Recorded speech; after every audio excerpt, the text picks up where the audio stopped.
Hey guys, tonight we're talking about your brain. Specifically, the weird, glitchy, absolutely bizarre moments when your brain just stops making sense. You know what I'm talking about. That moment when you walk into a room and completely forget why. When a word you've said your entire life suddenly sounds fake. When you're drifting off to sleep and your body violently jerks you awake like you've just fallen off a cliff. Your brain is the most sophisticated organ in your body, and yet it acts like a confused computer running on outdated software at least several times a day. Before we dive in, take a second to like the video if you're enjoying this kind of content, and subscribe if you want more cozy science to fall asleep to. No pressure, just if it feels right. And drop a comment letting me know which brain glitch happens to you most often. I'm curious if we're all sharing the same neurological chaos. Now, get comfortable. Maybe grab some water, adjust your pillows, dim the lights. Because tonight, we're going deep into the strange, glitchy, beautifully broken world of your mind. Here's the thing about your brain. It's processing roughly 11 million pieces of information every single second. Visual data from your eyes, sounds filtering through your ears, the feeling of fabric against your skin, the temperature of the air, the position of your body in space, memories surfacing and sinking, thoughts branching and colliding. 11 million bits per second. And yet, you're only consciously aware of about 40 of them. 40 out of 11 million. Your brain is constantly deciding what matters and what doesn't, what to show you and what to hide, what to remember and what to discard. It's like having the world's most aggressive spam filter running inside your skull 24 hours a day, 7 days a week. And because your brain is doing all of this filtering, predicting, and processing at speeds you can't even fathom, sometimes it messes up, sometimes the wires cross, sometimes it shows you something that isn't there, or hides something that is. Sometimes it convinces you that you've lived this exact moment before, or makes a familiar word sound like alien gibberish. These aren't signs that something's wrong with you. These are just moments when you catch your brain mid-process, like walking in on someone changing clothes. A little awkward, a little surprising, but totally normal. Tonight, we're going to explore every single one of these glitches. The jolts, the déjà vu, the phantom vibrations, the songs stuck on repeat, the faces you see in electrical outlets. We're going to find out why they happen, what your brain is actually doing when they occur, and why you shouldn't worry about any of them. Because understanding these moments makes them less unsettling and more fascinating. And by the end, you might just appreciate how incredibly hard your brain is working to make sense of the chaos around you, even when it occasionally gets things hilariously wrong. So settle in. Let the weight of your body sink into whatever surface is holding you. Let your breathing slow down just a little. We've got a journey ahead, and there's no rush to get anywhere. Just you, me, and the beautiful, glitchy machinery inside your head. Let's begin. You're lying in bed. The room is dark. Your body is finally, mercifully relaxed after a long day. Your breathing has slowed. Your thoughts are starting to drift into that fuzzy, pleasant nowhere space between awake and asleep. You can feel it happening. Sleep is coming. You're right there on the edge. And then, without warning, your entire body violently jerks. Your leg kicks out. Your arms flail. Your heart races. You're suddenly wide awake, adrenaline pumping, convinced for a split second that you just fell off a cliff or tripped over an invisible step. But you didn't fall. You didn't trip. You were lying completely still in bed. Welcome to the hypnic jerk, one of the most universal and bizarre experiences your brain can produce. If you've ever experienced this, and statistically about 70% of people have, you know how jarring it is. One moment you're peacefully drifting off, and the next you're flailing like someone just dropped you from the ceiling. It's disorienting, it's annoying, and if you share a bed with someone, it's occasionally relationship threatening because you just kicked them in the shin at 11:30 at night. But here's the wild part. Your brain did this on purpose. Not to mess with you, but because it genuinely thought you were in danger. So what exactly is happening here? Let's start with the mechanics. As you fall asleep, your brain goes through a carefully orchestrated transition. You move from wakefulness into stage 1 of non-REM sleep, which is that light, drifty state where you're not quite awake but not quite asleep either. During this transition, your muscles begin to relax, your heart rate slows, your breathing becomes more regular, your body temperature drops slightly. All of this is normal.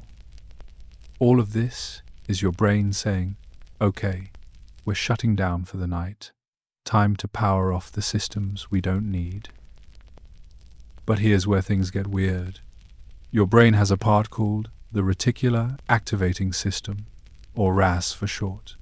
This little network of neurons sits in your brainstem, and its job is to regulate arousal and attention. It's like the security guard of your consciousness, always scanning for potential threats, always ready to wake you up if something seems off. And during that delicate transition into sleep, when your muscles suddenly go limp and relaxed, the RAS sometimes misinterprets what's happening. It feels your muscles going slack, it notices the sudden loss of tension, and it panics. It thinks you're falling. Now, why would your brain think you're falling just because your muscles relaxed? The leading theory, and it's a pretty compelling one, is evolutionary. Imagine you're an early human. It's nighttime. You've climbed up into a tree to sleep because sleeping on the ground means becoming a midnight snack for a predator. You're perched on a branch, trying to rest, and your muscles start to relax as you drift off. If you relax too much, you fall out of the tree. You hit the ground. You break something. Or worse, you land near something with teeth. So your brain developed a fail-safe. A little alarm system that says, hey, wait, we're losing muscle tension too fast. This might be a fall. We need to wake up right now and grab onto something. That alarm system is the hypnic jerk. Your brain sends out a sudden burst of activity to your muscles, causing them to contract sharply. Your body jerks, your limbs flail, you wake up, and in the context of sleeping in a tree, this could save your life. In the context of sleeping in a memory foam mattress in a climate-controlled bedroom, it's just annoying, but your brain doesn't know that. It's still running on ancient software, still worried about tree branches and predators, even though the biggest threat you face at night is maybe rolling onto your phone and cracking the screen. The hypnic jerk is also more likely to happen under certain conditions. If you're exhausted, if you've been drinking caffeine late in the day, if you're stressed or anxious, your brain is already in a heightened state of alertness. The RAS is more sensitive, more jumpy, more likely to misinterpret normal sleep processes as something dangerous. It's like having a car alarm that's too sensitive. A gentle breeze sets it off. A cat walking by sets it off. Your own muscles relaxing set it off, and once it's triggered, you're awake, heart pounding, wondering what just happened. Sometimes the hypnic jerk comes with a vivid sensation or hallucination. You might feel like you're falling off a curb. You might see a flash of light. You might hear a loud sound that isn't there. This happens because your brain, in its panic, is creating a narrative to explain the sudden jolt. It needs a reason for why your body just freaked out. So it invents one. You were falling. There was a noise. Something startled you. The explanation comes after the jerk, not before. But it feels simultaneous because your brain is incredibly fast at making up stories to explain its own behavior. Here's the good news. Hypnic jerks are completely harmless. They're not a sign of a neurological problem. They don't mean you have a sleep disorder. They don't indicate anything wrong with your health. They're just a normal, if somewhat annoying, byproduct of having a brain that's trying to keep you safe. Some people experience them frequently, some people rarely do, and some people never notice them at all because they happen during the transition to sleep when memory formation is already impaired. You might jerk awake and forget about it within seconds, or you might lie there annoyed, wondering why your body just betrayed you. And if you're someone who experiences hypnic jerks often, there are a few things that might help reduce them. Avoid caffeine in the afternoon and evening. Try to manage stress before bed. Keep a consistent sleep schedule so your brain knows when it's time to shut down. Create a relaxing bedtime routine. Basically, anything that helps your brain transition more smoothly into sleep will make the RAS less likely to sound the false alarm. But even if you do everything right, you might still jerk awake occasionally, and that's okay. It's just your brain doing its best, protecting you from a danger that doesn't exist anymore. So the next time you're drifting off and your leg suddenly kicks out like you just got shocked, remember, you're not broken, you're not weird, you're just a modern human with an ancient brain, still convinced you're sleeping in a tree. And honestly, that's kind of beautiful. But let's move on, because the hypnic jerk is just the beginning. Next, we're diving into a glitch that makes you feel like you've lived this exact moment before, even though you know you haven't. You're having a conversation with a friend. You're sitting in a cafe you've never been to before. They're telling you a story you've never heard. And then, without warning, the entire moment feels impossibly familiar. The angle of the light, the exact words they're saying, the way their hand is holding the coffee cup, all of it. You've been here before. You've heard these words before. You've lived this exact moment before, except you haven't. You know you haven't. But the feeling is so strong, so visceral, so absolutely certain that for a few seconds, your brain is convinced this is a rerun, not a first viewing. This is déjà vu, and it's one of the strangest tricks your brain can play on you. The term déjà vu is French for already seen, and it's the perfect description. It's the overwhelming sensation that you've experienced something before, even though you logically know it's impossible. About 60 to 70% of people report having experienced déjà vu at least once in their lives, and it's most common in people between the ages of 15 and 25. After that, it tends to decline with age, which gives us some clues about what might be causing it. But here's the thing. Despite how common it is, despite how much research has been done, we still don't have a definitive answer for why déjà vu happens. We have theories, good theories, but the brain is keeping some secrets. Let's start with what we do know. Déjà vu seems to involve the temporal lobe, particularly a structure called the hippocampus. The hippocampus is your brain's memory center. It's where short-term memories get converted into long-term ones. It's where your brain tags experiences with context, time, and place. When you remember where you parked your car, or what you had for breakfast, or the name of your third-grade teacher, that's your hippocampus at work. It's constantly encoding new experiences, filing them away, and retrieving them when you need them. And sometimes, just sometimes, it misfires.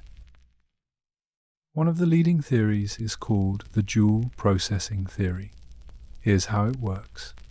When you experience something new, your brain processes it through two pathways almost simultaneously. One pathway handles perception, the what is happening right now part. The other pathway handles memory encoding, the let's file this away for later part. Normally, these two pathways work in perfect sync. You see something, you experience it, and your brain files it as a new memory, all in real time. But occasionally, there's a tiny delay, a split-second lag. One pathway finishes before the other, and your brain gets confused about the timing. So what happens is this. Your perception pathway processes the moment first and sends it to your memory system. Then, a fraction of a second later, your memory encoding pathway kicks in and tries to file the same moment. But your brain sees that something matching this experience is already in the memory system. It was just put there a split second ago by the perception pathway. And your brain, operating on the assumption that if something is in memory it must have happened in the past, concludes that you've experienced this before. You haven't. You're experiencing it right now. But the crossed wires make it feel like a memory when it's actually just a processing error. Think of it like this. Imagine you're watching a live broadcast of a football game, but your TV has a slight delay. The sound arrives a half second before the video. You hear the crowd roar before you see the touchdown. Your brain knows something's off, but it can't quite figure out what. That's similar to what's happening during déjà vu, except instead of sound and video being out of sync, it's perception and memory encoding. And the result is that eerie, unsettling feeling that you've been here before. Another theory involves the hologram model of memory. This one's a bit more abstract, but stay with me. Your memories aren't stored in one specific place in your brain. They're distributed across multiple regions with different aspects of the memory, visual details, emotional context, sensory information stored in different areas. When you recall a memory, your brain reconstructs it by pulling pieces from all these different locations and assembling them into a coherent whole. It's like a hologram. Each piece contains information about the whole, and the brain uses those pieces to recreate the full experience. Now, sometimes you encounter a situation that shares some elements with a past experience. Maybe the lighting is similar to a place you've been before. Maybe the smell in the air matches something from your childhood. Maybe the tone of someone's voice echoes a conversation you had years ago. Your brain starts pulling up fragments of that old memory, trying to match the current situation to something familiar. But instead of recognizing it as a partial match, your brain gets confused and labels the entire current experience as something you've already lived. It's like your brain is saying, I recognize some of this, therefore I must recognize all of this. False positive, memory glitch, déjà vu. What makes déjà vu even stranger is that it's almost always accompanied by a sense of eeriness or mild disorientation. It doesn't feel like a normal memory. Normal memories have context. You remember where you were, when it happened, who you were with. Déjà vu has none of that. It's just the feeling of familiarity without any actual recollection. You can't pinpoint when you supposedly experienced this before. You can't recall any details beyond the immediate moment. It's like trying to grab smoke. The feeling is there, strong and undeniable, but when you reach for the actual memory, there's nothing to hold on to. This is actually one of the ways researchers distinguish between déjà vu and actual memory. If you can remember details, context, and circumstances, it's a real memory. If it's just a vague sense of I've been here before without any supporting information, it's déjà vu. Your brain is giving you the sensation of memory without the actual content. It's the emotional experience of recognition without the cognitive backup, and that's what makes it so disorienting. Your feelings and your logic are in direct conflict, and you're stuck in the middle trying to make sense of it. Déjà vu also tends to be more common when you're tired, stressed, or traveling. Why? Because all of those conditions put your brain in a state where it's more likely to make processing errors. When you're exhausted, your neural pathways are slower. When you're stressed, your brain is already in overdrive, trying to process too much at once. When you're traveling, you're encountering tons of new stimuli, and your hippocampus is working overtime to encode all of it. Any of these situations increases the chance that your perception and memory systems will get out of sync, leading to that uncanny feeling of repetition. Here's the reassuring part. Déjà vu is completely normal. It's not a sign of a neurological problem. It's not predictive of memory issues. It's not a glitch that means something's broken. It's just your brain, processing information at speeds you can't consciously track, occasionally getting the timing slightly wrong. Most déjà vu experiences last only a few seconds, maybe 10 to 30 seconds at most, and then they fade. You're left with the memory of having had déjà vu, which is kind of meta when you think about it, a memory of a false memory. Some people find déjà vu unsettling, some find it fascinating, some find it almost magical, like a glitch in the matrix, a momentary peek behind the curtain of reality. And in a way, it is. It's one of the few times you can actually feel your brain processing information in real time, one of the rare moments when the machinery becomes visible. You're catching your hippocampus mid-error, witnessing the moment when perception and memory briefly lose sync. It's strange. It's eerie. And it's a reminder that your experience of reality is always being constructed by your brain, not just passively received. Next up, we're talking about the opposite problem. When you know a word exists, when it's right there in your brain, but you absolutely cannot retrieve it no matter how hard you try. You're in the middle of a sentence. You know exactly what you want to say.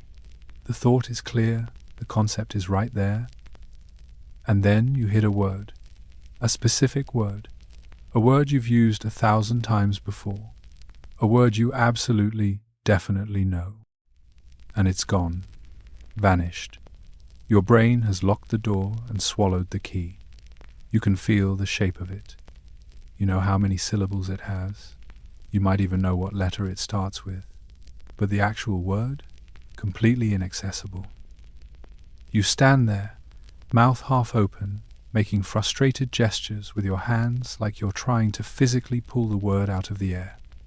This is the tip of the tongue phenomenon, and it's one of the most universally frustrating experiences your brain can produce. The technical term for this is lethologica, which is delightfully ironic because good luck remembering that word when you're trying to describe the experience of not remembering words. But tip of the tongue, or TOT for short, is what most researchers call it, and it's incredibly common. Studies suggest that people experience this particular brain glitch about once a week on average, though it increases with age. Young adults might have a TOT moment once every few days. Older adults might have several per day. And here's the kicker. It almost always involves specific types of words, proper nouns, names of people, places, movies, books. Those are the words that get stuck most often, and there's a very good reason why. To understand what's happening during a tip of the tongue moment, we need to talk about how your brain stores and retrieves words. Memory isn't like a filing cabinet where each word sits in its own neat little folder waiting to be pulled out. It's more like a vast, interconnected web. Each word is connected to other words through meaning, sound, context, and association. When you want to retrieve a word, your brain activates this network. It starts at the concept, the meaning you're trying to express, and then it follows the connections until it lands on the specific word you need. Most of the time, this happens so fast you don't even notice it. Thought becomes word becomes speech in milliseconds. But sometimes, the connection between the concept and the word gets weak or temporarily blocked. You activate the meaning, you know what you're trying to say, but the pathway to the actual word is fuzzy or incomplete. Your brain can access some information about the word. You know it starts with a B. You know it has 3 syllables. You know it sounds vaguely like another word you can think of. But the full word itself remains just out of reach. It's like trying to grab something through a fog. You can see the outline, you can almost touch it, but you can't quite get a grip on it. This is called a retrieval failure, and it happens because of how your brain organizes language. Words are stored in multiple layers. There's the semantic layer, which is the meaning. There's the phonological layer, which is the sound. And there's the orthographic layer, which is the spelling. When everything works correctly, activating the meaning triggers the sound and the spelling simultaneously, and the word pops into your consciousness fully formed. But during a tot state, you get partial activation. The meaning is there, maybe some of the sound is there, but the complete package refuses to assemble. Here's why proper nouns are especially vulnerable to this. Most words have rich semantic connections. The word dog, for example, is connected to pet, animal, bark, fur, loyal, and thousands of other related concepts. If one pathway to the word gets blocked, your brain can take a detour through all these other connections and still arrive at dog. But proper nouns have very few semantic connections. The name Jennifer doesn't mean anything, it's just a label attached to a specific person. So if the direct pathway to Jennifer gets blocked, there's no alternate route. Your brain is stuck. It knows the person, it knows what they look like, where you met them, what they do for work, but the name? Locked away. What makes the tip of the tongue experience so frustrating is that you're aware of the gap. You know the word exists. You know it. This isn't a situation where you've forgotten something completely and don't even realize it. You have metacognitive awareness, which is a fancy way of saying you know what you don't know. Your brain is giving you a signal that says the information is here, we just can't access it right now. And that signal is maddeningly persistent. You can't stop thinking about it. You can't move on. Your brain becomes obsessed with trying to retrieve this one stupid word. And here's where it gets even more interesting. The harder you try to remember the word, the more difficult it becomes to retrieve it. This is because of something called blocking. When you're in a tot state, your brain often activates similar sounding words or related concepts. You're trying to remember the word archipelago, but your brain keeps serving up architecture or archaeology. These similar words get activated, and they actually interfere with retrieving the correct word. They're crowding the mental space where archipelago should be. The wrong words block access to the right word, and the more you focus on them, the stronger the block becomes. This is why the word often comes to you later, when you're not actively trying to remember it. You give up, you move on, you start thinking about something else entirely. And then, an hour later, while you're doing the dishes or taking a shower, the word suddenly appears in your consciousness, fully formed, as if it was never gone. What happened? You stop blocking it. You released the mental pressure. The wrong words that were crowding the space faded away, and the correct word finally had room to surface. It's like trying to remember something by not trying to remember it, which is deeply annoying but remarkably effective. There are a few strategies that can help during a TOT moment, though none of them work reliably. You can try running through the alphabet, pausing on each letter to see if it triggers the word. You can try thinking of related concepts and hoping one of them leads you to the target. You can try describing the word to someone else, because sometimes externalizing the search helps your brain make the connection. But honestly, the most effective strategy is usually just patience. The word will come back. It almost always does. The tip of the tongue phenomenon is more common when you're tired, stressed, or distracted. Why? Because retrieval requires cognitive resources. Your brain needs bandwidth to search through its networks and activate the right pathways. When you're exhausted or overwhelmed, you have less bandwidth available. The search process slows down. Connections that would normally fire quickly take longer to activate. And the result is that words you usually access effortlessly suddenly become elusive. It's not that the words are gone, it's that your brain is running on reduced power, and retrieval is one of the first things to suffer. Here's the reassuring part. Having frequent TOT moments doesn't mean your memory is failing. It's a normal part of how memory works, especially as you age and accumulate more words, names, and information. Your brain isn't getting worse at retrieval. It just has more data to search through, which means the occasional retrieval failure is inevitable. Think of it like trying to find a specific book in a library. When you're young and the library is small, it's easy. When you're older and the library is massive, it takes longer, and sometimes you need to ask for help or come back later. So the next time you're standing there, gesturing wildly, trying to summon a word that's hiding just out of reach, remember, it's not gone. It's just temporarily unavailable. Your brain knows where it is. It'll find it eventually. And in the meantime, you can comfort yourself with the knowledge that everyone experiences this, that it's completely normal, and that the word will absolutely come to you later when you least expect it.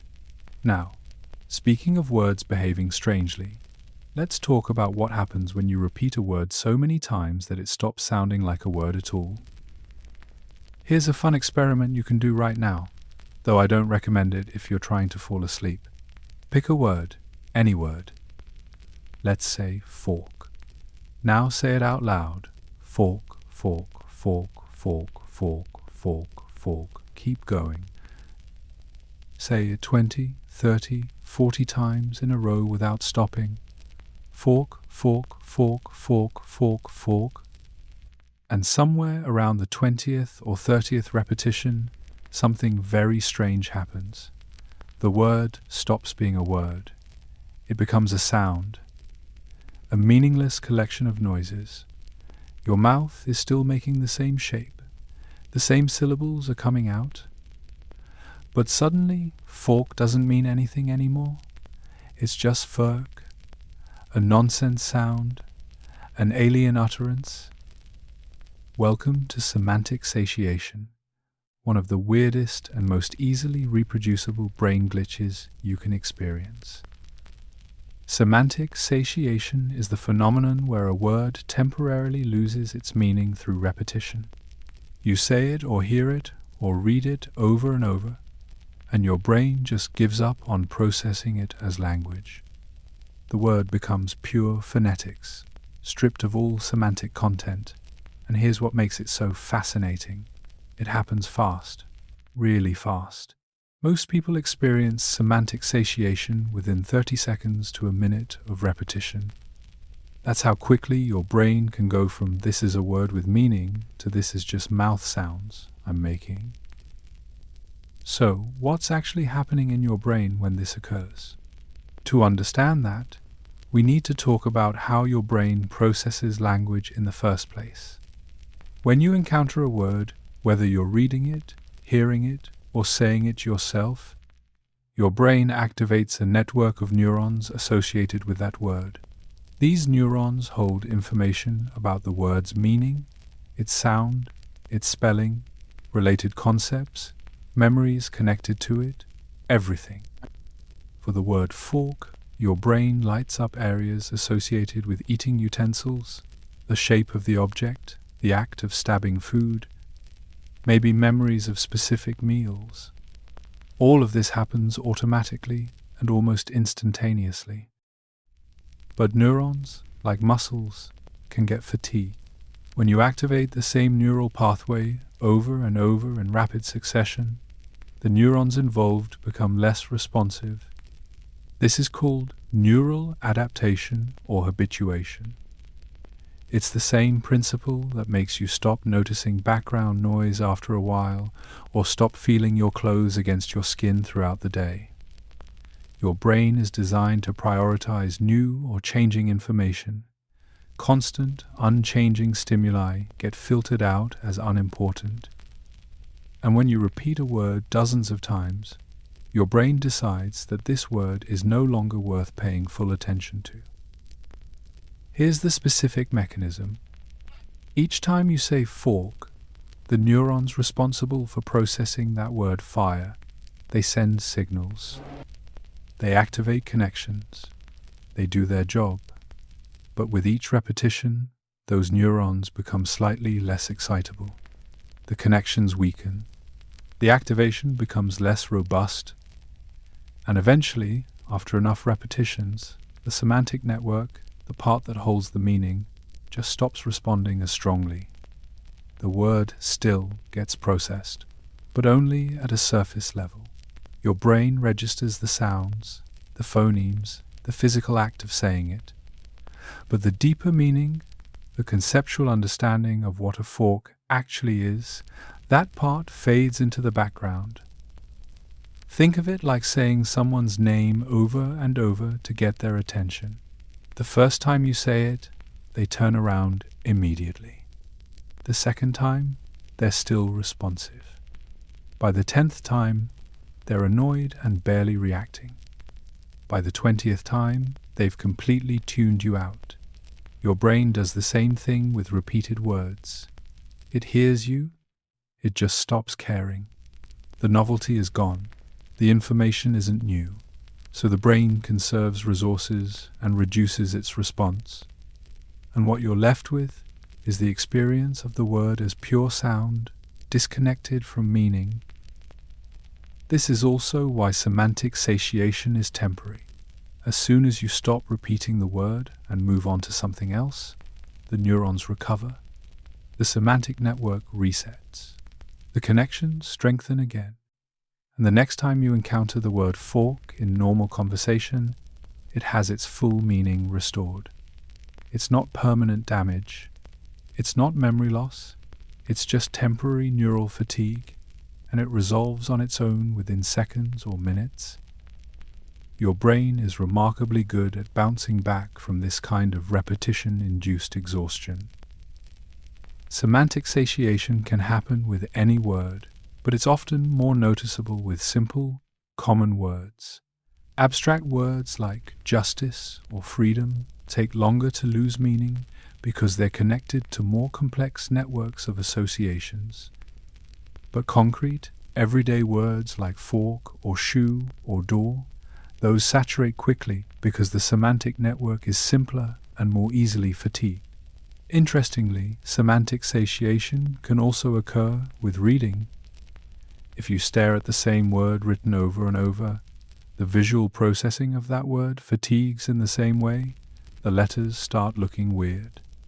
The spelling seems wrong even though you know it's correct.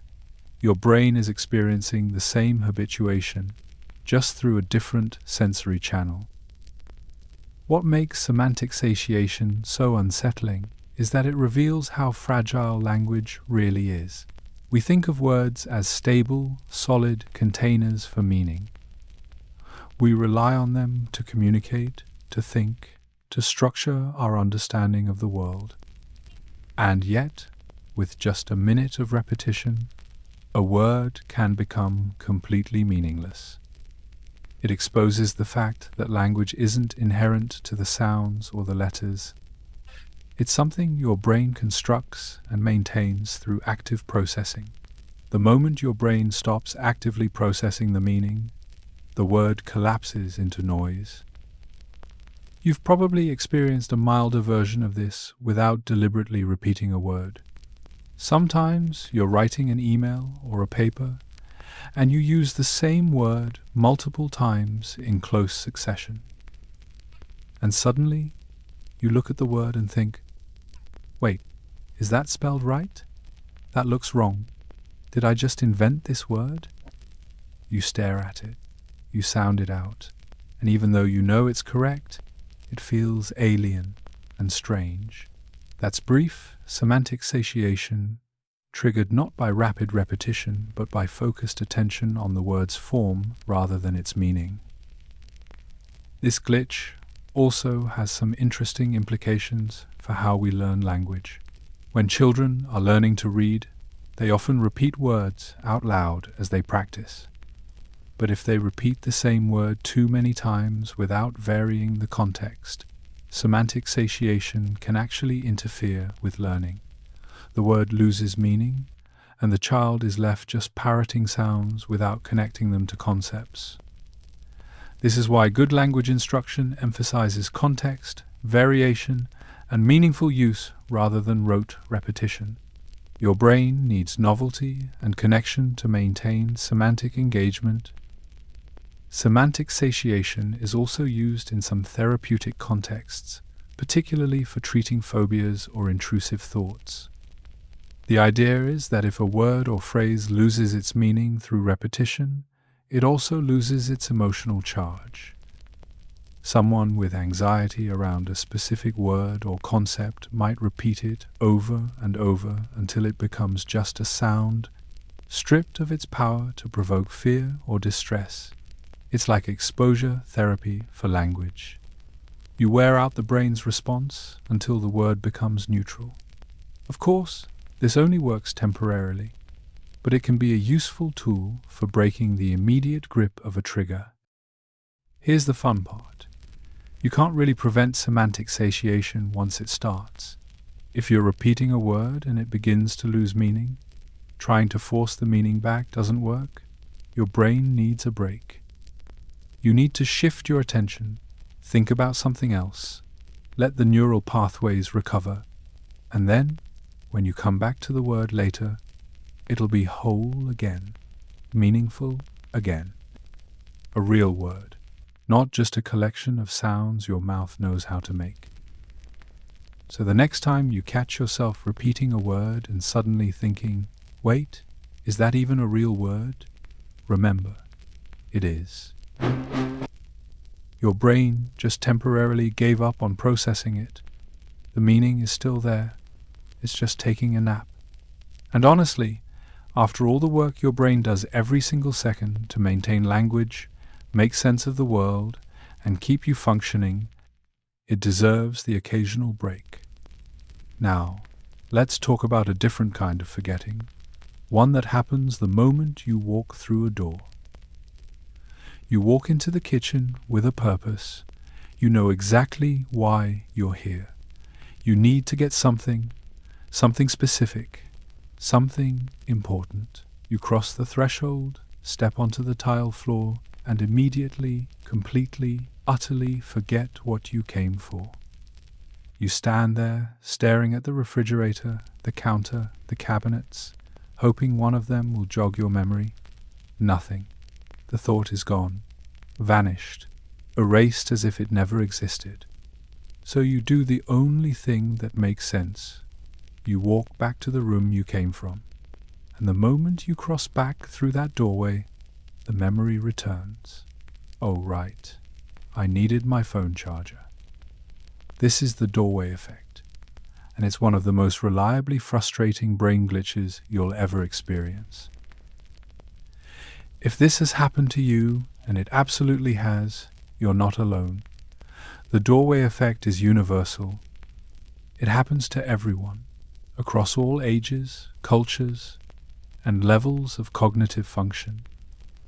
You walk through a door, and your short-term memory just wipes itself clean like someone hit a reset button. And for years, people assumed it was just a quirk of human forgetfulness, a random failure of attention. But research has shown that it's not random at all. It's a very specific feature of how your brain organizes memory, and it has everything to do with the way your brain thinks about space and context. Here's what's happening.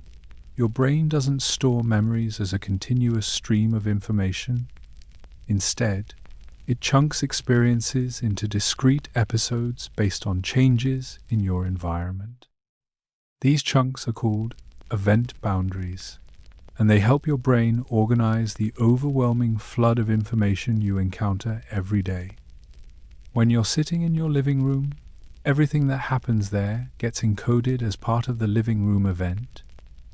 The conversation you're having, the show you're watching, the thought you just had about needing your phone charger, it's all bundled together in one mental package. But the moment you walk through a doorway into a different room, your brain registers a change in context, new space, new environment, new event. And to keep things organized, your brain creates a boundary between the old event and the new one. It's like closing one file and opening another. The living room event gets filed away, and the kitchen event begins. This helps your brain keep track of where and when things happened, which is incredibly useful for memory retrieval. If someone asks you what you were doing this morning, your brain can scan through the different events, different rooms, different contexts, and reconstruct the timeline. But there's a cost to this system. When your brain closes the living room file and opens the kitchen file, the information in the living room file becomes temporarily less accessible. It's not gone. It's just not active. It's been archived. And if the thought you had in the living room, "I need to get my phone charger," was only held in short-term memory and hadn't been transferred to long-term storage yet, that thought gets filed away with the rest of the living room event. You walk into the kitchen, your brain is focused on the kitchen context, and the charger thought is no longer in active memory. It's being compartmentalized out of reach. This is why walking back through the doorway often restores the memory. You're returning to the original context. Your brain reopens the living room file.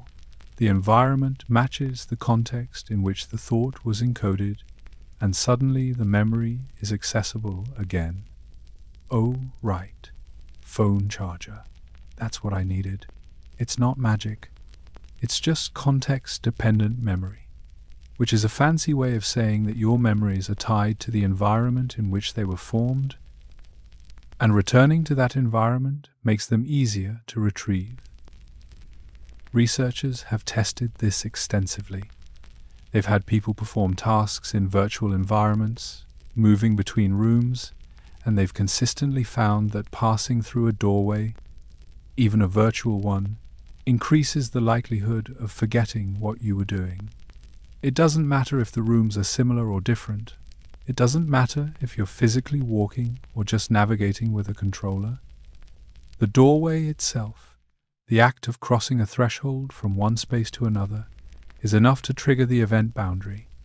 Your brain treats it as a signal to close the current mental chapter and start a new one. Here's where it gets even more interesting. The doorway effect isn't limited to physical doorways. Any significant change in context can trigger the same response, switching from one task to another, opening a new tab on your computer, picking up your phone in the middle of doing something else. All of these are psychological doorways, and they can cause the same memory disruption. You're working on a document, you get a text notification, you check your phone, and when you look back at your computer, you have no idea what you were about to type. Your brain created an event boundary. The document task got filed away. The phone task took over. And now you're mentally standing in a new room, wondering what you came here for. This has huge implications for productivity and focus. Every time you context switch, you're creating a mini doorway effect, Your brain has to close one file and open another, and in the process, you lose some of the mental thread you are holding.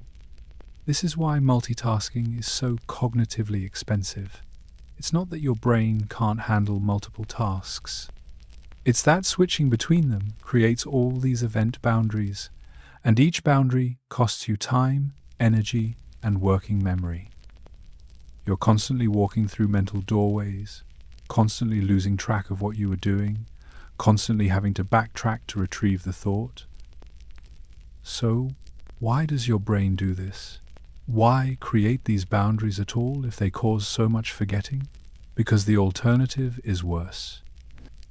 Without event boundaries, your memories would be an undifferentiated soup of information with no structure, no organization, no way to separate what happened in the kitchen from what happened in the living room or what happened yesterday from what happened last week. Event boundaries give your memory a framework. They allow you to navigate your past and make sense of your experiences. Yes, they cause occasional forgetting in the moment, but they enable long-term coherence and organization. From an evolutionary perspective, this system makes a lot of sense.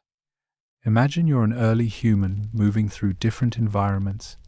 You're in a forest, then you cross into a clearing, then you enter a cave. Each new environment presents different threats, resources, and opportunities. Your brain needs to update its mental model to match the new context. What was relevant in the forest might not be relevant in the cave. So creating an event boundary, mentally closing the forest chapter and opening the cave chapter, helps you stay focused on what matters in your current environment. The cost is that you might forget some detail from the previous environment, but the benefit is that you're more attuned to the present context.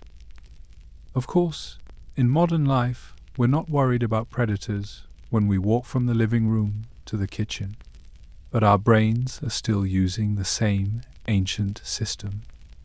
Every doorway is treated as a potential shift in context, a signal to update the mental model even if the actual change is trivial. Your brain doesn't know that both rooms are in the same safe house. It just knows that you crossed a threshold, and thresholds mean change, and change means it's time to start a new event. There are a few strategies that can help reduce the doorway effect, though none of them eliminate it entirely. One is to verbally rehearse what you're trying to remember as you move between spaces. Say it out loud. I'm going to the kitchen to get my phone charger. Repeating it keeps it active in working memory and makes it harder for the event boundary to file it away. Another strategy is to create strong associations. If you're going to get your charger, visualize yourself holding it. Imagine plugging it in. Really cement the intention. The stronger the memory encoding, the more likely it is to survive the context shift. But honestly, the most effective strategy is just to accept that this is how your brain works. The doorway effect isn't a flaw. It's a feature. It's your brain organizing information, creating structure, keeping your memories from becoming chaotic and unmanageable. And if the cost of that organization is occasionally forgetting why you walked into a room, that's a pretty reasonable trade-off. You can always walk back through the doorway, retrieve the thought, and try again. Your brain will wait. Now, speaking of seeing things that aren't quite there, let's talk about why your brain is so convinced that electrical outlet is staring at you. You're staring at an electrical outlet. 2 holes and a slot. That's all it is. But your brain sees something else. A face. 2 wide eyes and an open mouth, shocked or surprised. You know it's not a face. You're not confused about what an electrical outlet is.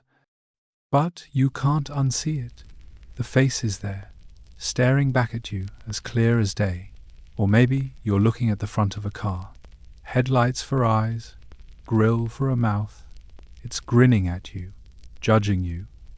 Or you glance up at a cloud and see a perfect profile of a dog or a dragon or your Uncle Frank. This is pareidolia, and it's your brain's overeager pattern recognition system doing what it does best. Finding faces and familiar shapes in completely random visual noise. Pareidolia is the phenomenon where you perceive meaningful patterns, especially faces, in random or ambiguous stimuli. It's why people see Jesus in a piece of toast, the Virgin Mary in a water stain, or a man in the moon. It's why every car looks like it has a personality, why some houses look friendly and others look sinister, why you can't look at two dots and a curved line without seeing a smiley face. And here's the important part. This isn't a bug in your brain's programming. It's a feature. A deeply evolutionary, survival-critical feature that's been keeping humans alive for hundreds of thousands of years. Let's talk about why your brain is so obsessed with finding faces. In the back of your brain, in the temporal lobe, there's a region called the fusiform face area, or FFA. This little patch of neural tissue is specifically dedicated to facial recognition. It lights up when you look at faces. It processes facial features. It helps you distinguish one face from another, read expressions, recognize emotions. It's incredibly specialized, incredibly fast, and incredibly sensitive. So sensitive, in fact, that it activates even when there's only a vague suggestion of a face. Two dots and a line, face. Two circles and a curve, face. Headlights and a grille, face. Your FFA doesn't need much convincing. Why is your brain wired this way? Because recognizing faces quickly is a matter of life and death. Imagine you're an early human walking through tall grass. You see two dark spots and a horizontal shape partially hidden in the foliage. Is that a face? Is that a predator? Is that another human? You need to know immediately. If you wait to gather more information, you might be too late. So your brain evolved to err on the side of caution. Better to see 100 false faces than to miss one real threat. Better to think a bush is a leopard than to dismiss a leopard as a bush. The cost of a false positive, seeing a face that isn't there, is embarrassment or wasted energy.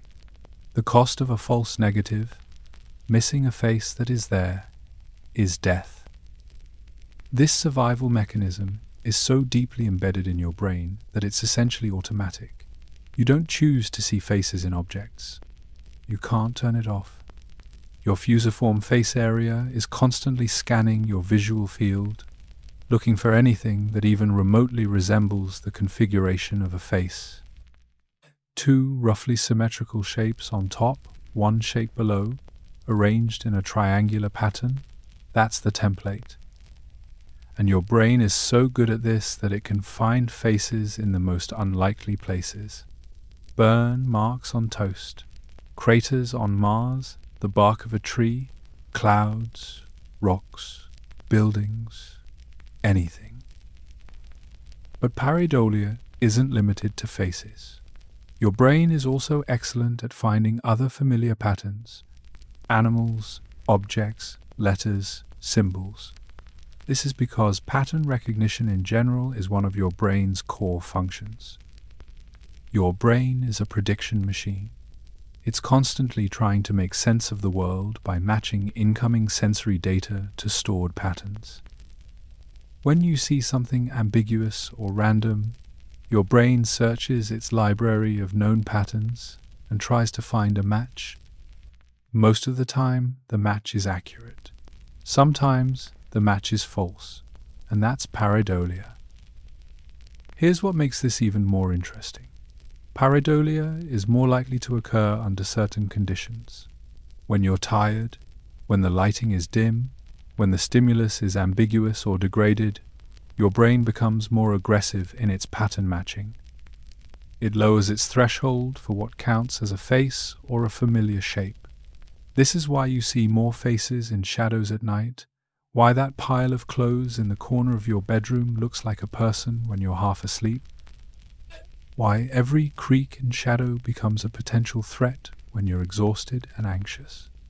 Your brain is running on less information, so it's filling in the gaps with its best guesses, and those guesses tend to lean toward seeing patterns rather than randomness. This also explains why pareidolia has such a strong emotional component. When you see a face in an object, you don't just recognize the visual pattern. You often perceive emotion in that face. The outlet looks surprised, the car looks angry, the cloud looks sad. This is because your brain doesn't just detect faces, it also processes facial expressions. The same neural machinery that recognizes a face also tries to read its emotional state.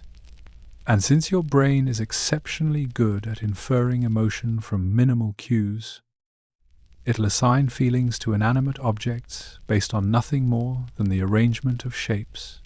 A downturned curve becomes sadness, an upturned curve becomes happiness. Your brain is anthropomorphizing, projecting human characteristics onto non-human things, and it does this so effortlessly that you barely notice. Pareidolia also has cultural and psychological dimensions.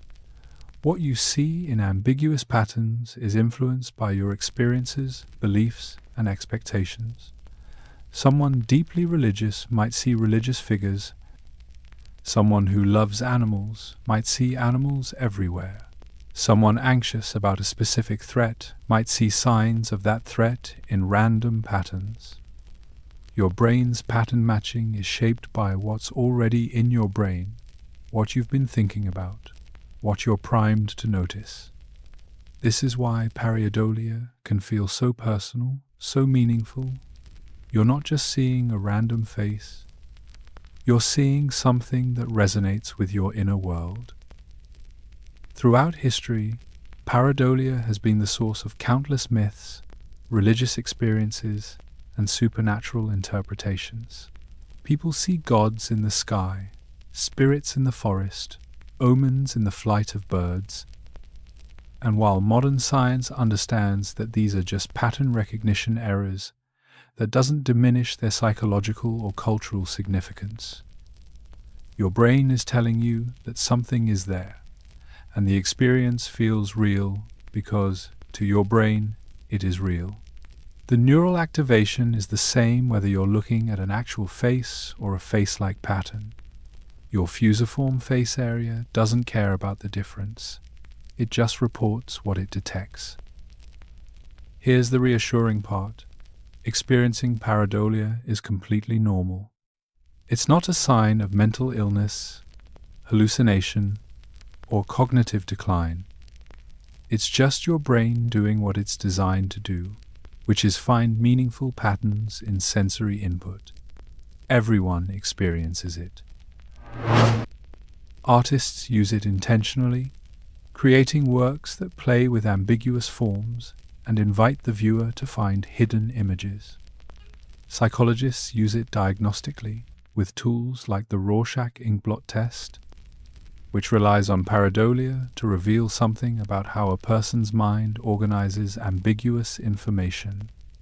It's a universal human experience, wired into the architecture of your visual system. And honestly, pareidolia makes the world a little more interesting.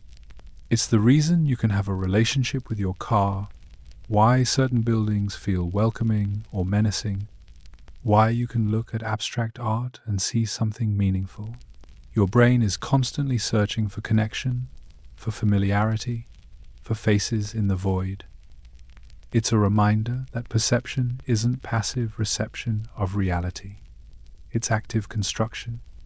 Your brain is always interpreting, always filling in gaps, always trying to make sense of chaos. And sometimes, in that process, it sees things that aren't quite there, but that's not a failure.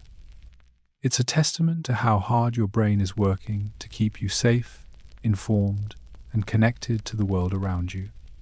Next, we're diving into something darker, the terrifying experience of waking up but being completely unable to move.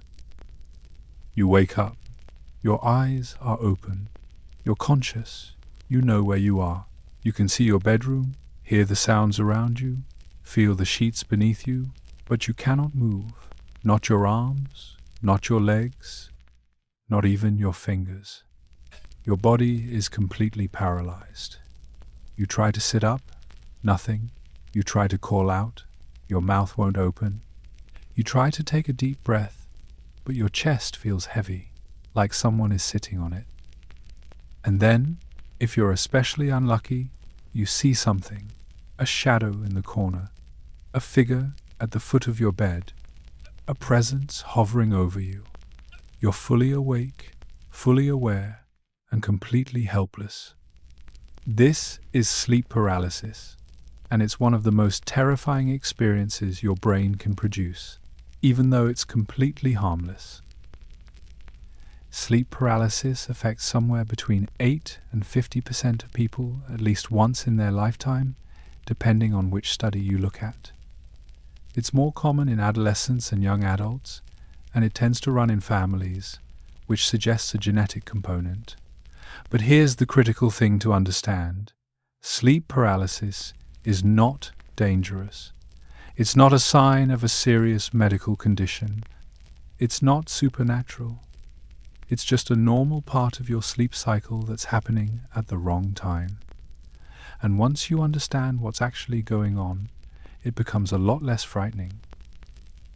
To understand sleep paralysis, we need to talk about REM sleep. REM stands for rapid eye movement, and it's the stage of sleep where most of your vivid dreaming occurs. During REM, your brain is incredibly active.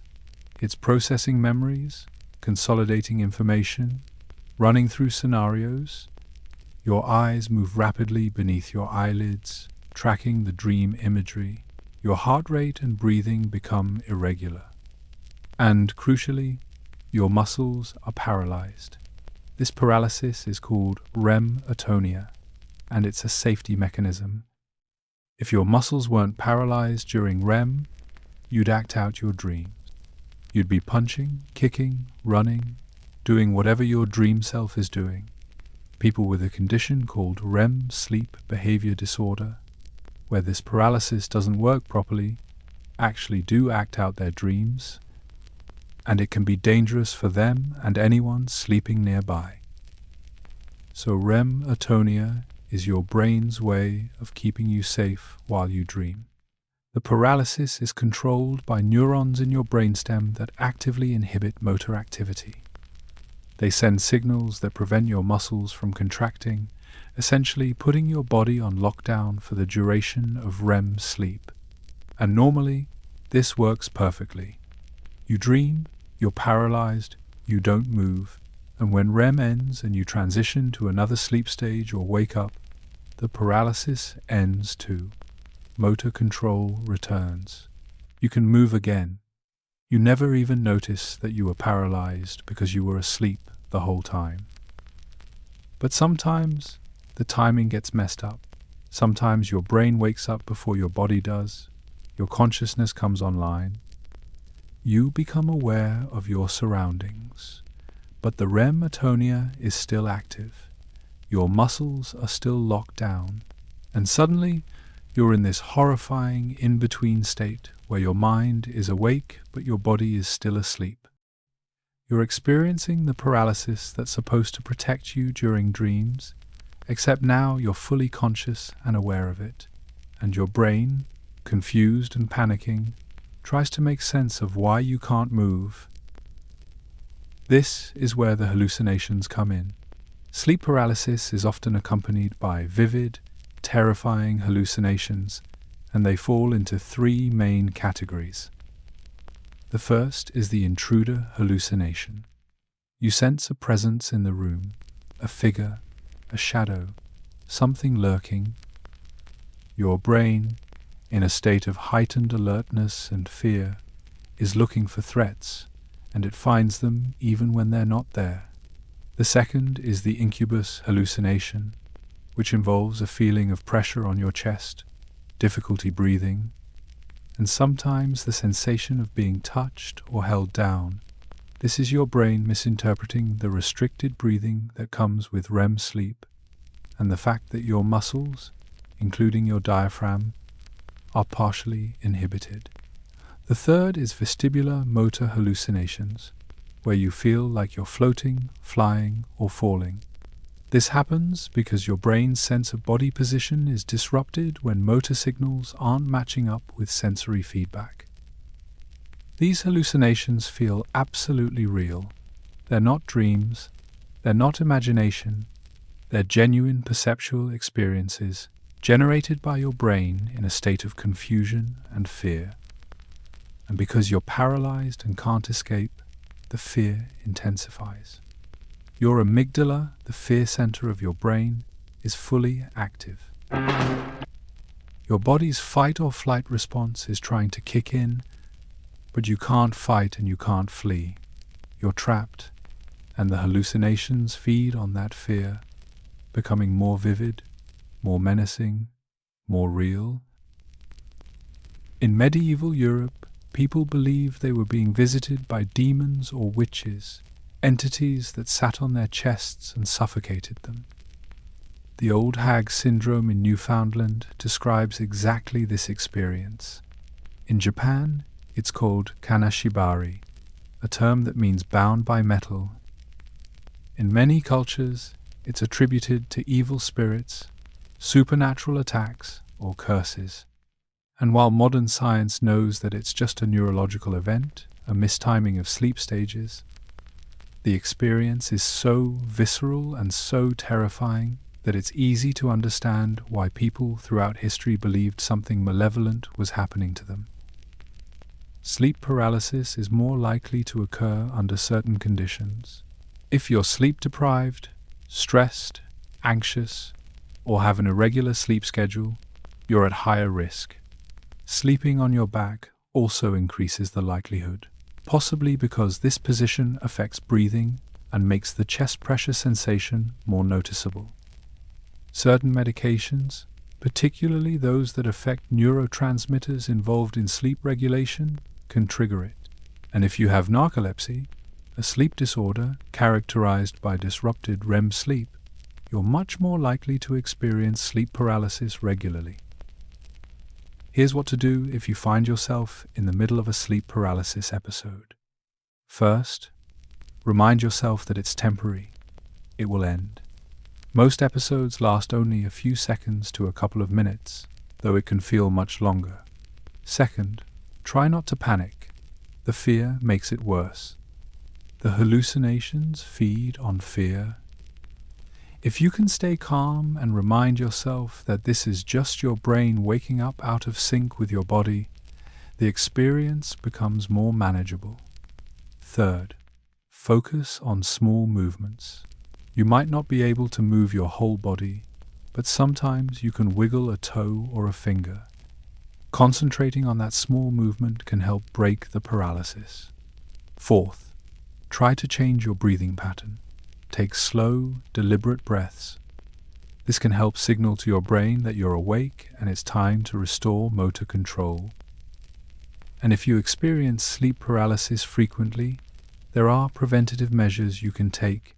Improve your sleep hygiene. Go to bed and wake up at the same time every day. Get enough sleep, reduce stress, avoid sleeping on your back, limit caffeine and alcohol, especially close to bedtime. Create a relaxing bedtime routine. All of these things help stabilize your sleep cycles and reduce the likelihood of the mistiming that causes sleep paralysis. The most important thing to remember is that sleep paralysis, as terrifying as it feels, is not dangerous.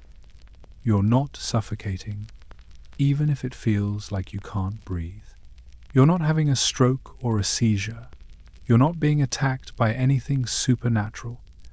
Your brain is just experiencing a normal part of sleep at an abnormal time.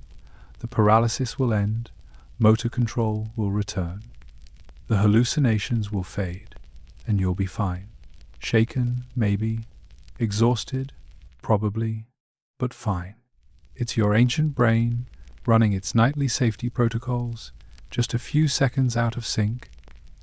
And now that you know what it is, the next time it happens, if it happens, you can face it with knowledge instead of fear. Speaking of things your brain does that feel cosmic, but are actually just cognitive quirks, let's talk about why you suddenly see the same thing everywhere after learning about it once. You learn a new word. Maybe you're reading an article, or listening to a podcast, or talking to a friend, and they use a word you've never heard before. Serendipity. Let's say you look it up, you understand what it means, you move on with your day, and then suddenly you see it everywhere. Someone uses it in a conversation the next day. It shows up in the book you're reading that night. You hear it in a movie, you see it in a headline. It's like the entire universe decided that this one word, this word you just learned yesterday, is now the most important word in the English language. This is the Baader-Meinhof phenomenon, also known as the frequency illusion, and it's your brain's attention system playing tricks on you. The name Baader-Meinhof comes from a somewhat random origin story.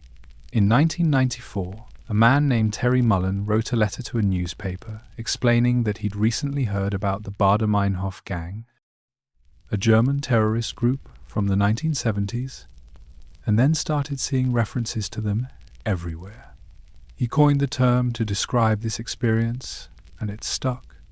But the phenomenon itself is much older and much more universal than that one newspaper letter.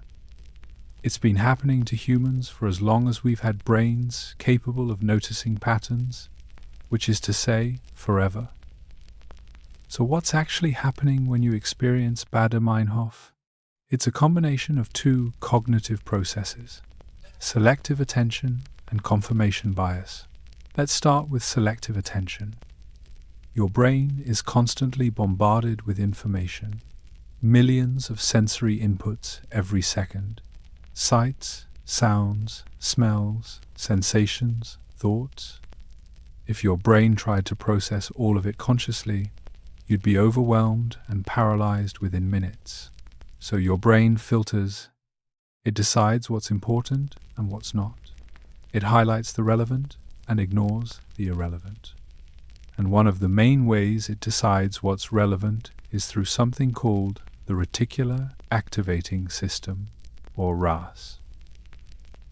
The RAS is a network of neurons in your brainstem that acts like a gatekeeper for your consciousness. It filters incoming information and decides what deserves your attention. And here's the key. The RAS prioritizes novelty and recent experiences.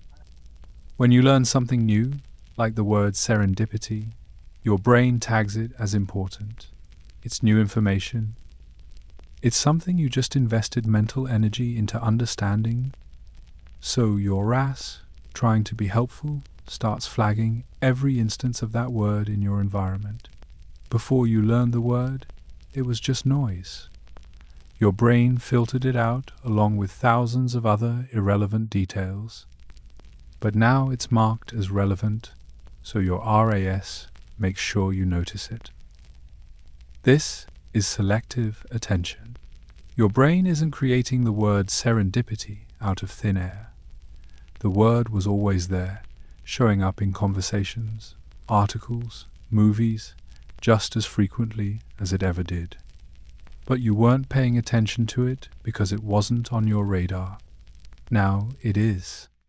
Your attention has been tuned to that frequency, and suddenly you're picking up signals you were ignoring before. It's like buying a red car and then seeing red cars everywhere. The number of red cars on the road didn't increase. Your awareness of them did. But selective attention is only half the story. The second part is confirmation bias, which is your brain's tendency to notice and remember information that confirms what you already believe or expect. Once you've noticed serendipity a couple of times after learning it, your brain starts forming a hypothesis. I'm seeing this word everywhere. And then it looks for evidence to support that hypothesis.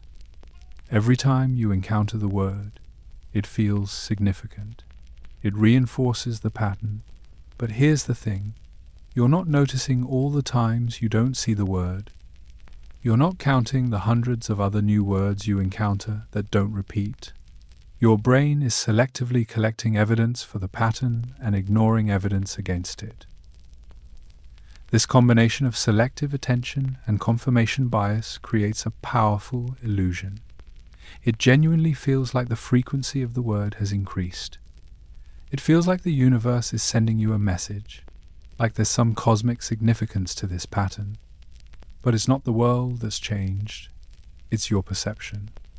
Your brain has tuned its filters, and now you're seeing what was always there but previously invisible. The Baader-Meinhof phenomenon isn't limited to words.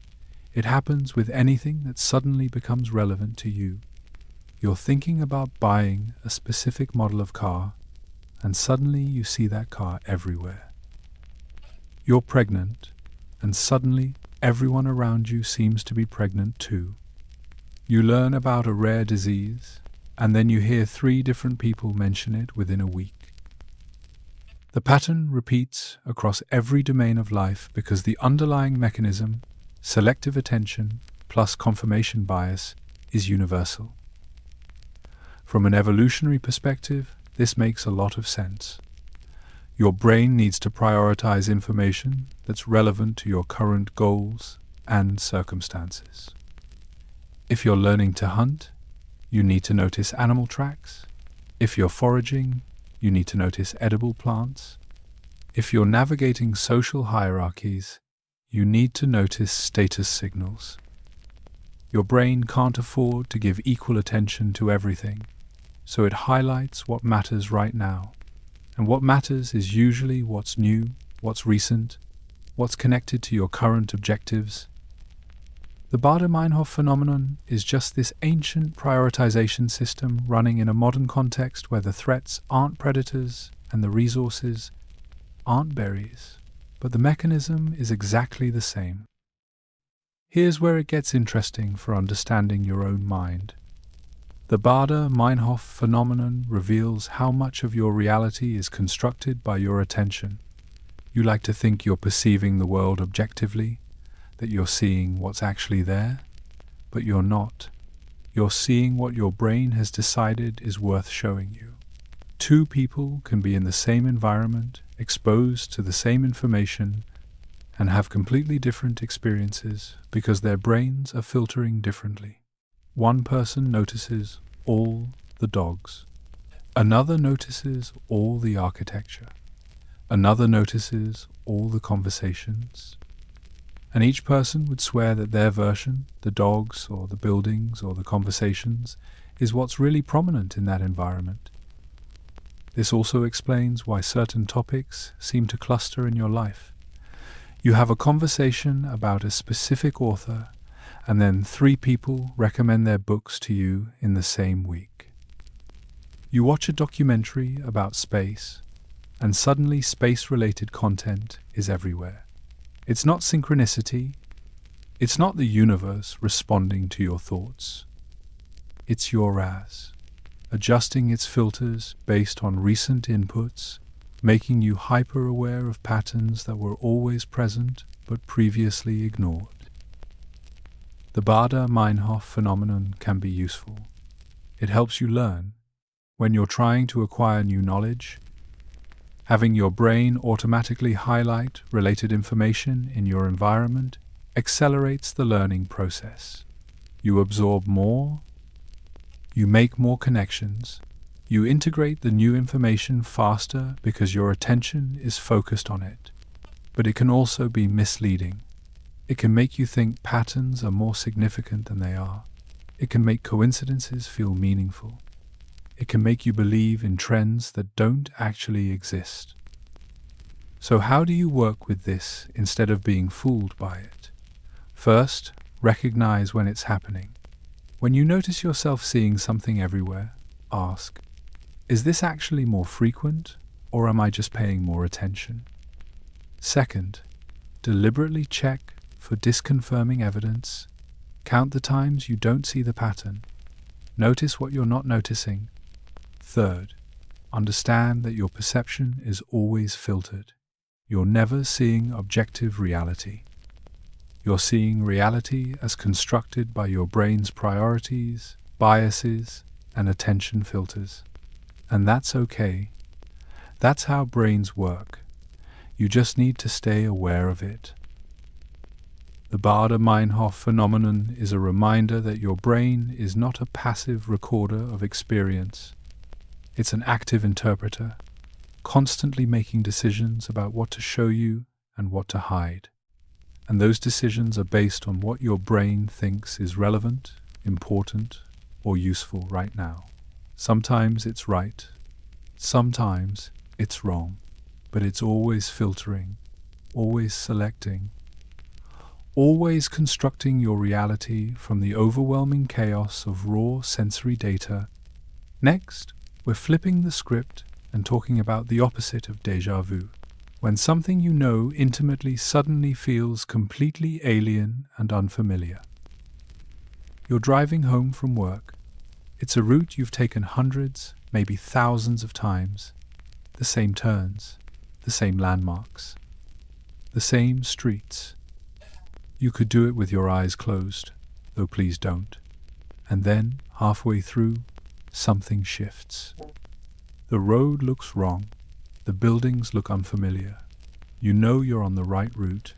You recognize the street signs, but it doesn't feel right. It feels strange, foreign, like you've never been here before, even though you absolutely have. You're experiencing the opposite of déjà vu. This is jamais vu, French for never seen, and it's the deeply unsettling experience of looking at something completely familiar and finding it alien. Jamais vu is less common than déjà vu, but it's just as real and just as disorienting. It can happen with places, faces, words, even your own handwriting. You look at your signature and think, did I write that? That doesn't look like my handwriting. Or you stare at a word you've written dozens of times and suddenly it looks misspelled, foreign, wrong. The letters seem jumbled. The spelling seems impossible. You know it's correct, but your brain is insisting otherwise. It's like someone has temporarily severed the emotional and contextual connections that make something feel familiar, leaving you with pure recognition stripped of all meaning. So what's happening in your brain during jamais vu? The leading theory involves a temporary disconnection between different types of memory systems. When you recognize something familiar, your brain isn't just retrieving a single memory, it's activating multiple interconnected systems. There's explicit recognition, the conscious awareness that you've encountered this before. There's semantic memory, the factual knowledge about what the thing is, and there's emotional or contextual memory, the feeling of familiarity that comes with recognition. Normally, all these systems fire together in harmony. You see your street, you recognize it, you know it's your street, and it feels familiar, all at once, seamless. But sometimes, these systems desynchronize. The recognition happens, but the feeling of familiarity doesn't. Or the semantic knowledge is there, but the emotional context is missing. You're left with this bizarre split where you intellectually know something is familiar, but experientially it feels completely new. It's like your brain is presenting you with all the data about the thing, street name, landmarks, factual details, but it's forgotten to include the "this is familiar" tag. And without that tag, everything feels off, wrong, alien. Jamais vu can be triggered deliberately, and researchers use this to study it. One common method is semantic satiation, which we talked about earlier. If you repeat a word over and over, it loses meaning and starts to feel strange. That's a mild form of jamais vu. You're disrupting the normal processing of the word, And in doing so, you're creating a temporary disconnect between recognition and familiarity. The word becomes an object you're examining rather than a tool you're using, and in that shift, it feels foreign. Another way jamais vu manifests is through intense focus or fatigue. If you stare at something for too long, if you examine it too closely, the normal automatic processing breaks down. Think about looking at your face in the mirror for an extended period. At first, it's just your face, familiar, unremarkable. But if you stare for several minutes without breaking eye contact, something shifts. Your face starts to look strange. The proportions seem off. The features seem distorted. You start to think, is that really me?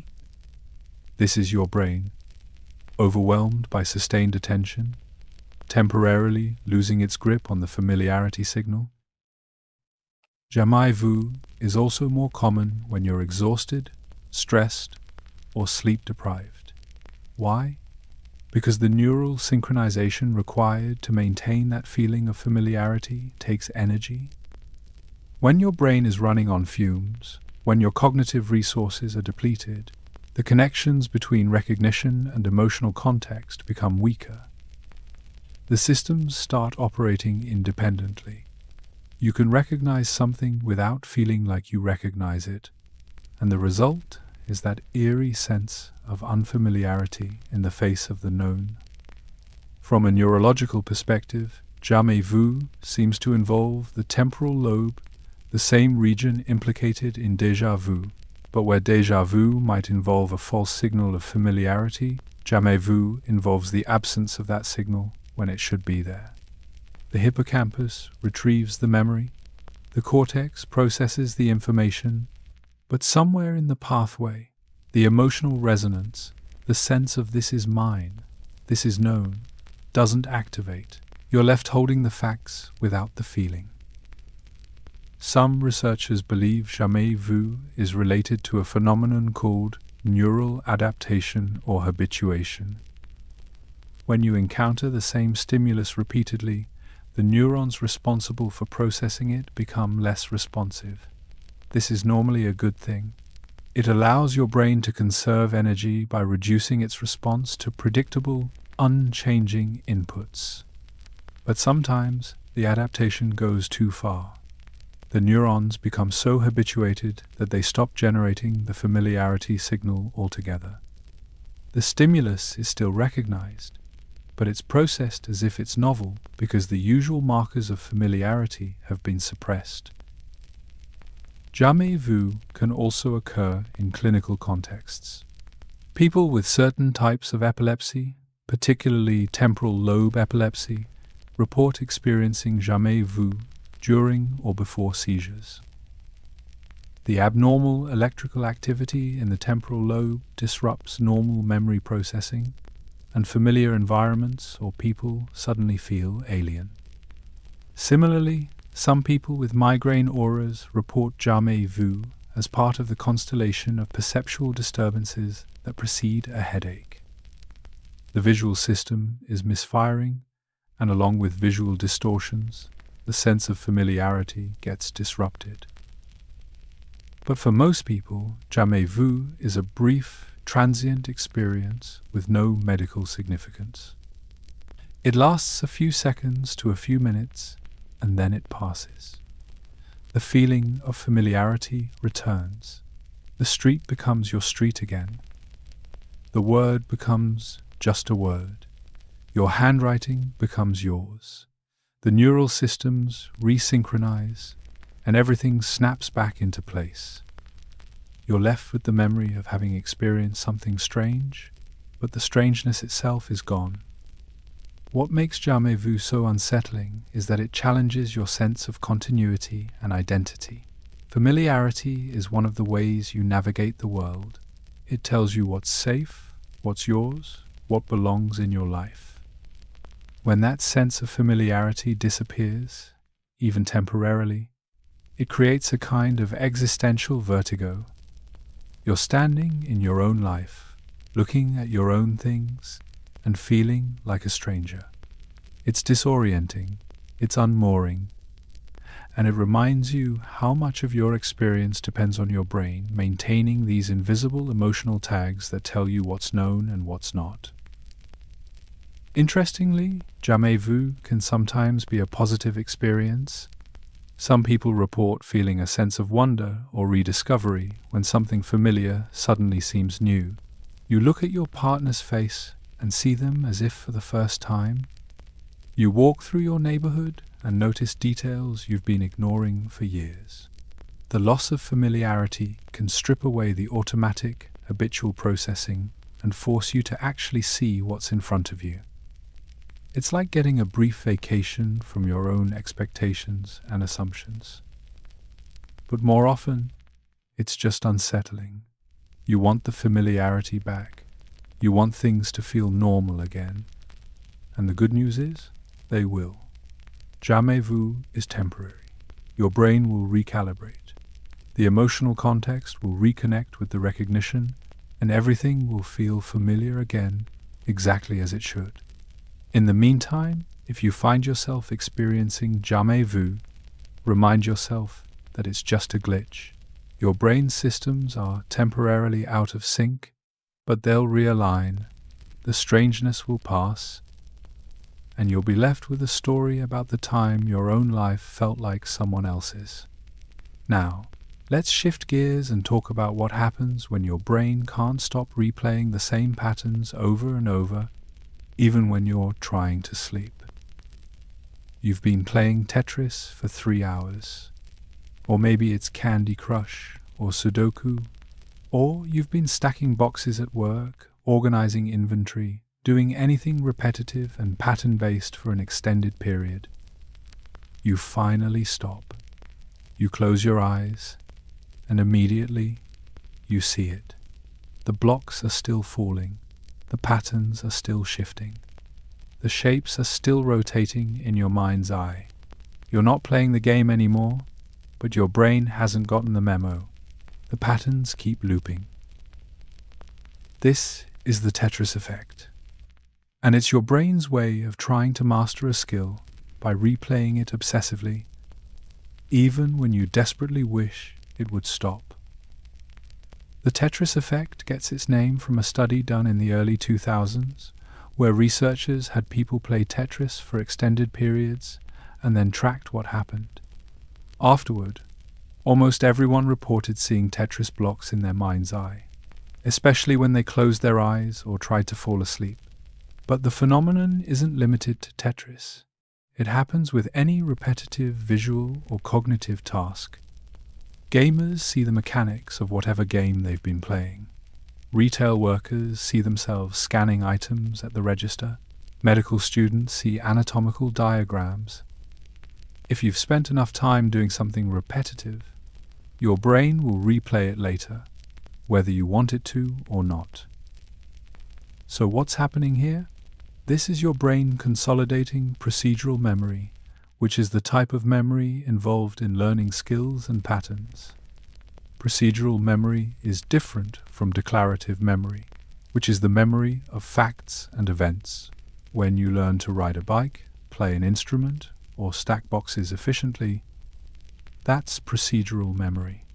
And the way your brain strengthens procedural memory is through repetition and consolidation.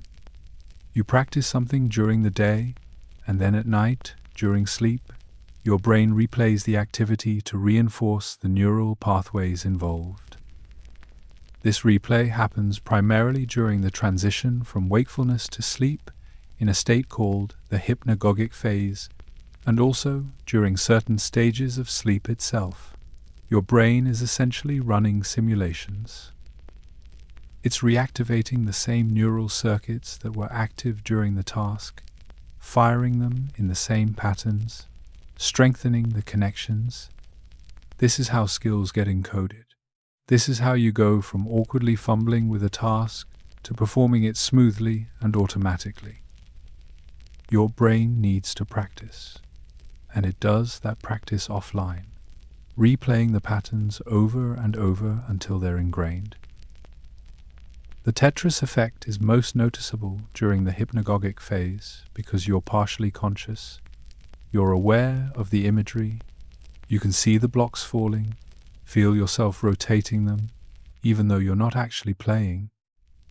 It's like watching a movie of your own brain at work, replaying the day's activities in an attempt to master them, and because you're in that liminal space between awake and asleep, the imagery can be incredibly vivid.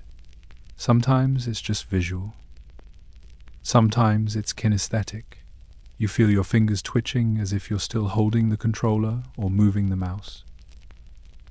This phenomenon is closely related to what sleep researchers call hypnagogic imagery, which is the visual, auditory, or sensory experiences that occur as you're falling asleep. Everyone experiences some degree of hypnagogic imagery, random flashes of color, fragments of faces, snippets of conversation. But when you've spent hours engaged in a repetitive task, the imagery becomes dominated by that task. Your brain is prioritizing the consolidation of that specific pattern because it was the most salient activity of the day. It's saying, okay, we did this a lot today, we need to get better at it, let's practice.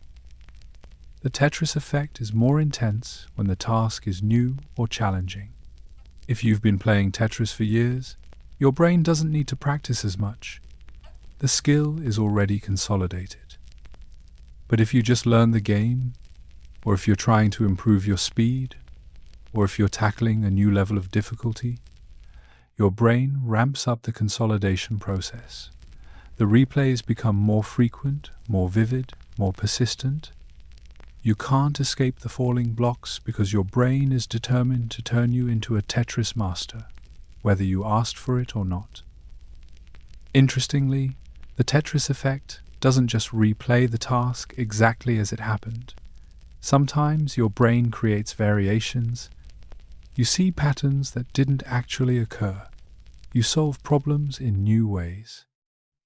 This is your brain extrapolating, generalizing, trying to understand the underlying structure of the task so it can handle future variations. It's not just memorizing specific moves. It's building a flexible skill set, and that requires creativity, experimentation, mental simulation. Your brain is playing with the patterns, testing possibilities, optimizing strategies. Is less than #0. 7# is greater than. This is why the Tetris effect, annoying as it is actually a sign that your brain is doing exactly what it's supposed to do. You're learning, you're consolidating, you're getting better at the task. The replays are evidence of neuroplasticity in action. Your brain physically rewiring itself to accommodate new skills. The neurons that fire together during the task are strengthening their connections during the replay. Synapses are being reinforced. And when you wake up the next day, you'll probably be better at the task than you were before, even though you weren't consciously practicing.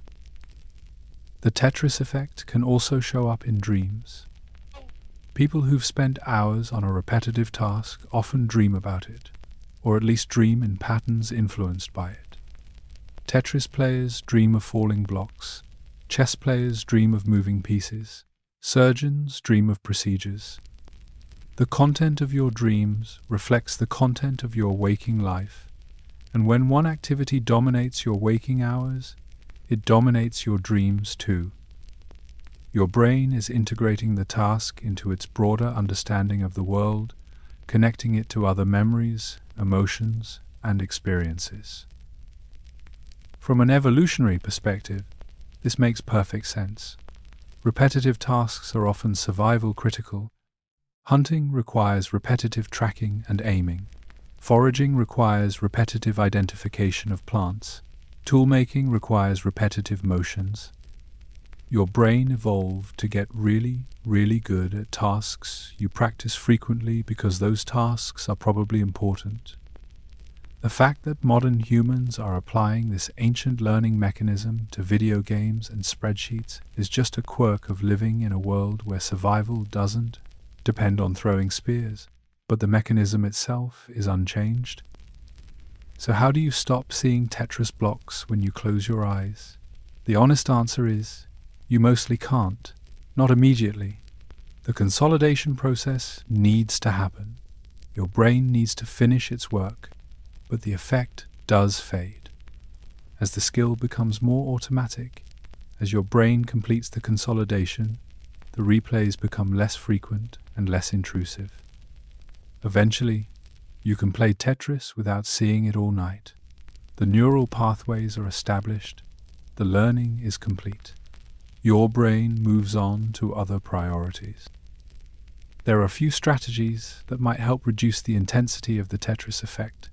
Taking breaks during the task can help. If you're playing a game for hours, stop every 30 to 45 minutes and do something completely different. This gives your brain a chance to process in smaller chunks rather than being overwhelmed by continuous input. Engaging in a relaxing, unrelated activity before bed can also help. Read a book, listen to music, do something that occupies your mind without requiring the same patterns, and, most importantly, accept that the replays are temporary. They're your brain working, they'll pass. The Tetris effect is a reminder that your brain is always learning, always consolidating, always trying to improve. Even when you're resting, even when you're trying to sleep, your brain is busy replaying the day, strengthening skills, building competence.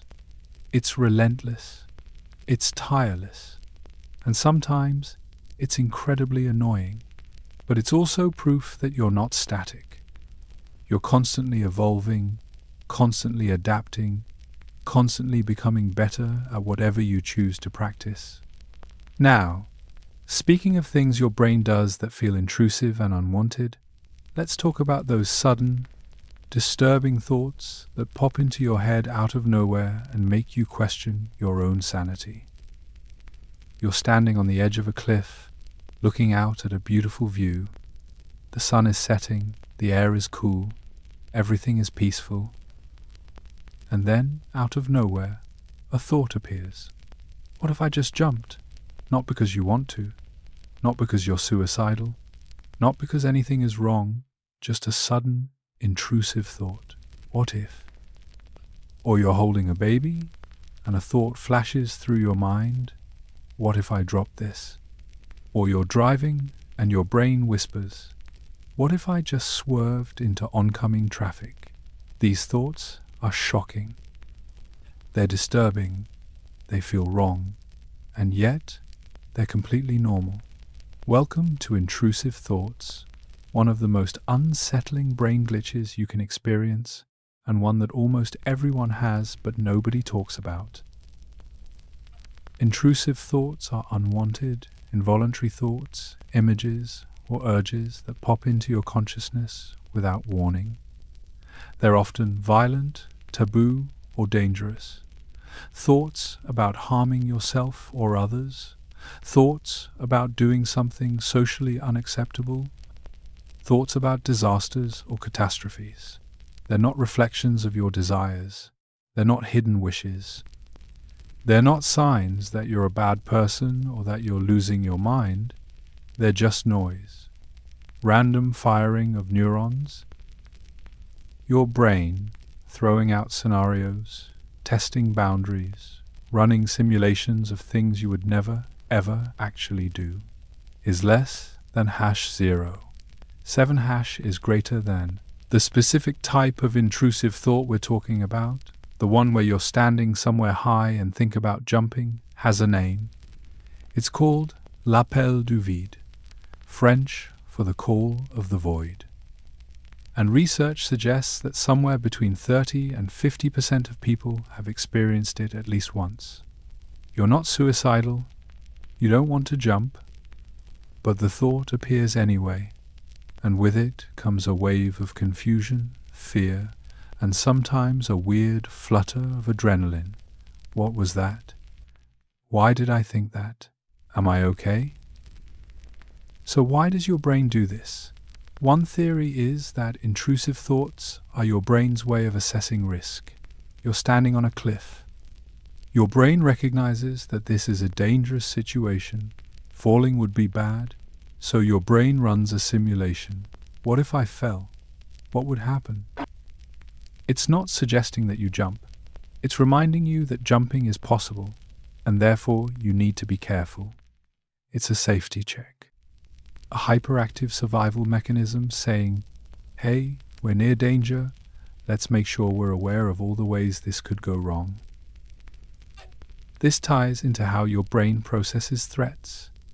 Your prefrontal cortex, the rational part of your brain, is constantly running risk assessments. It imagines scenarios. It predicts outcomes. It plans for contingencies. Most of the time, this happens in the background. You're not consciously aware of it. But occasionally, one of these simulations breaks through into conscious awareness, and you experience it as an intrusive thought. Your brain was just doing its job, running through possibilities, but you caught it mid-process. Another explanation involves the concept of cognitive control. Your brain is constantly generating thoughts, hundreds or thousands per day.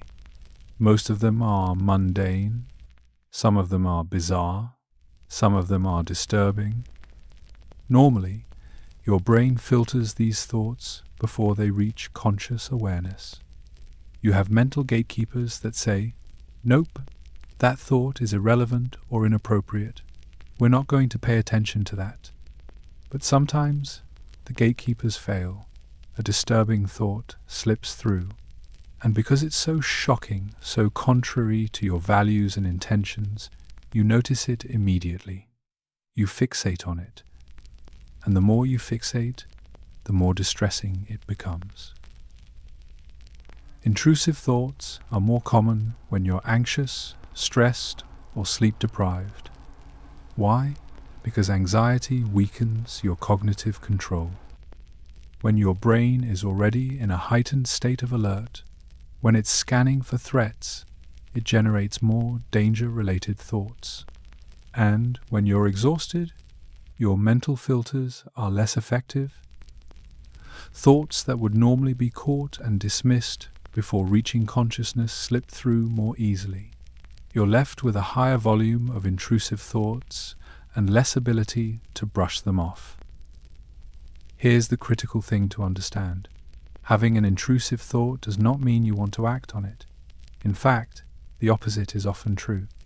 The reason the thought is so disturbing is because it goes against everything you believe and value. If you didn't care about the baby's safety, the thought of dropping it wouldn't bother you. If you weren't committed to staying alive, the thought of jumping wouldn't be shocking. The distress you feel is evidence that the thought is alien to your true intentions. Your brain is not revealing a hidden desire, it's just misfiring. Intrusive thoughts are a hallmark of certain anxiety disorders, particularly obsessive-compulsive disorder, or OCD. People with OCD experience intrusive thoughts more frequently and more intensely than the general population, and critically, they get stuck on them. They can't dismiss them. They ruminate. They worry that having the thought means something about who they are. They might develop compulsions, repetitive behaviors, or mental rituals to neutralize the thought or prevent the imagined disaster. But even people without OCD experience intrusive thoughts. It's part of being human. It's part of having a brain that's constantly generating and filtering content. The worst thing you can do with an intrusive thought is try to suppress it. There's a famous psychology experiment where participants are told, whatever you do, don't think about a white bear. And of course, they can't stop thinking about a white bear. The act of trying not to think about something makes you think about it more. This is called the ironic process theory.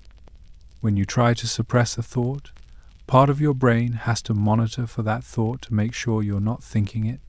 But monitoring for the thought requires thinking about the thought. So suppression backfires, the thought becomes more persistent, not less. So what should you do instead? Acknowledge the thought. Notice it. Don't judge it. Don't panic. Just recognize it for what it is. A random mental event. A glitch. Not a reflection of your character or your desires. You can even label it, "Oh, there's an intrusive thought." Okay.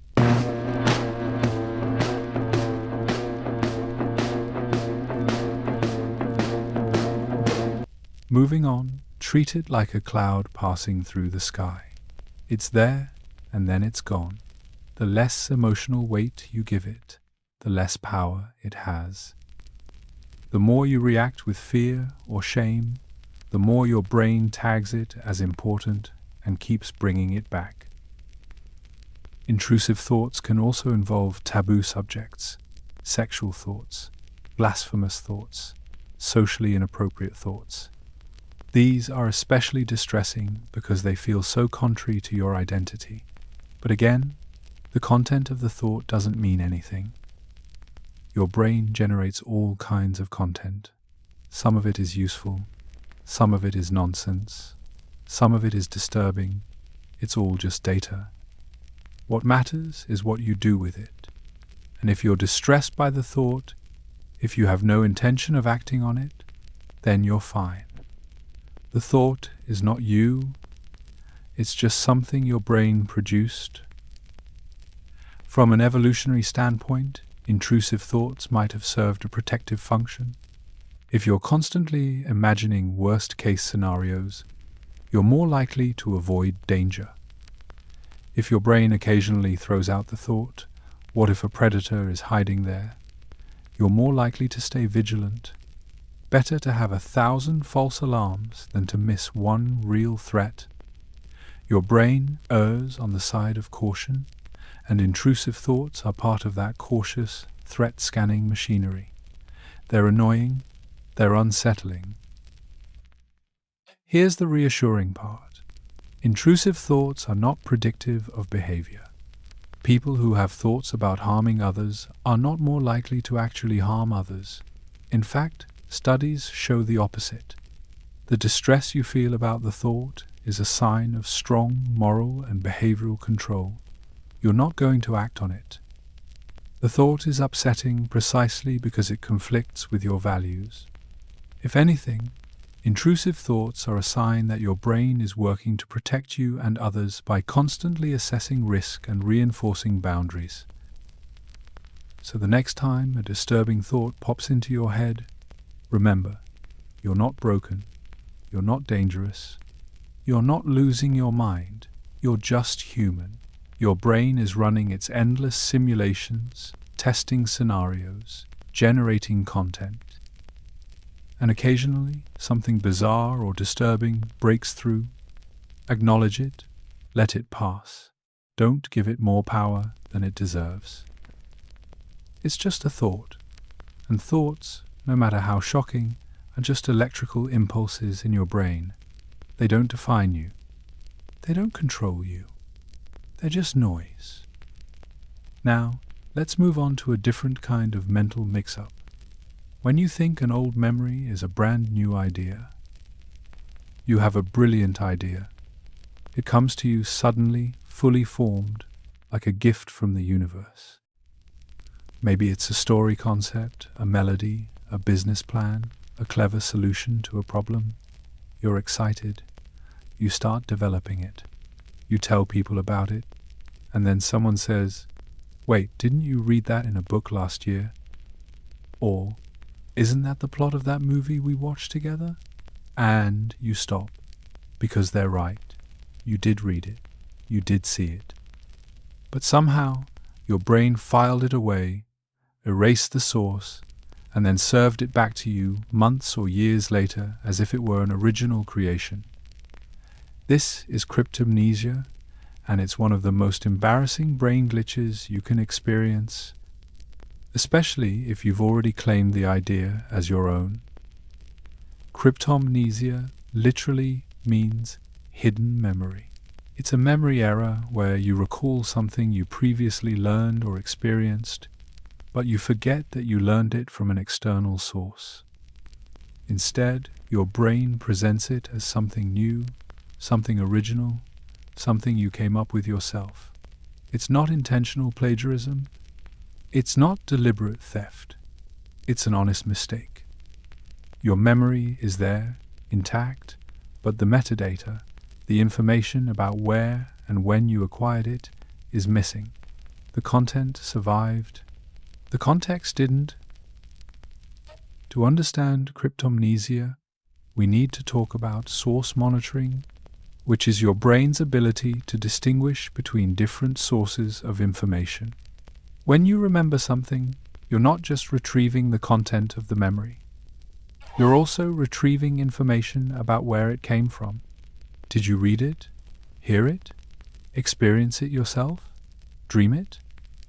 Your brain tags memories with source information, and that's how you know the difference between something you did and something you heard about, something you thought and something someone told you. But source monitoring isn't perfect. The tags can fade, the context can blur, and when that happens, you're left with the memory itself, the content, but without the accompanying information about its origin. You remember the idea, the story, the melody, but you don't remember learning it from someone else. So your brain, trying to make sense of where this memory came from, makes an assumption. If I remember it and I don't remember learning it, it must be mine. Cryptomnesia is more likely to happen with certain types of information. Ideas, creative concepts, and general knowledge are especially vulnerable because they don't come with strong contextual anchors. If someone tells you a story about their childhood, you're likely to remember that it's their story because the context, the personal details, the emotional content is tied to them. But if someone mentions an interesting fact or a clever idea in passing, there's less context to anchor it. The idea floats free, and later, when it resurfaces in your memory, it feels like it could have come from anywhere, including from you. This is also why cryptomnesia is more common as memories age. When something is freshly encoded, the source information is vivid. You remember exactly where you were, who you were with, how you learned it, but over time, the details fade. The memory consolidates, but the peripheral information, the context, the source, gets stripped away. What remains is the core content, and without the source tag, your brain is free to misattribute it. You genuinely believe it's original because the memory of acquiring it externally has degraded beyond recognition. Sleep deprivation and cognitive load also increase the likelihood of cryptomnesia. Why? Because source monitoring requires cognitive resources. It's a metacognitive process, meaning it's your brain thinking about its own thinking.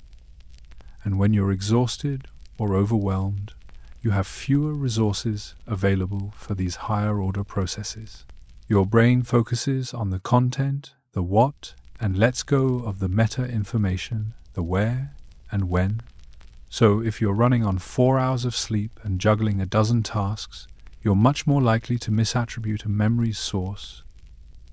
Famous cases of cryptomnesia have happened throughout history, particularly in creative fields.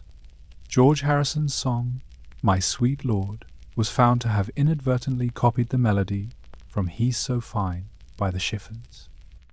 Harrison insisted he hadn't consciously plagiarized, and the court believed him, but ruled it was cryptomnesia.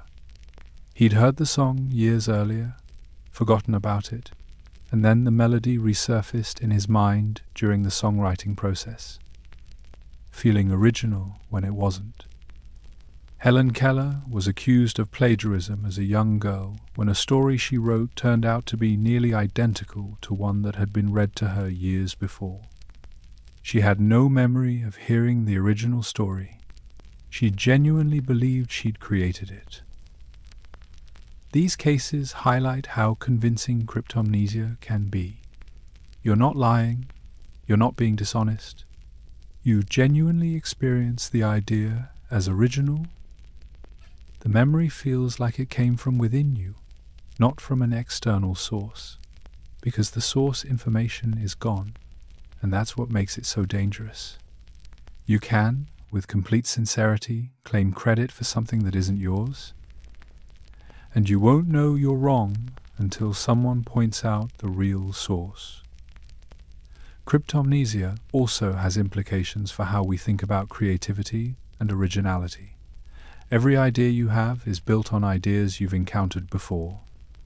Everything you create is influenced by what you've read, watched, heard, experienced. Your brain is a pattern-matching machine. It takes inputs, recombines them, and produces outputs. The line between inspiration and copying, between influence and theft, is often blurry. Cryptomnesia makes it even blurrier because you might not even realize when you've crossed from one to the other. So, how do you protect yourself from cryptomnesia? The first step is awareness. Recognize that source monitoring errors are common and that your sense of originality isn't always reliable.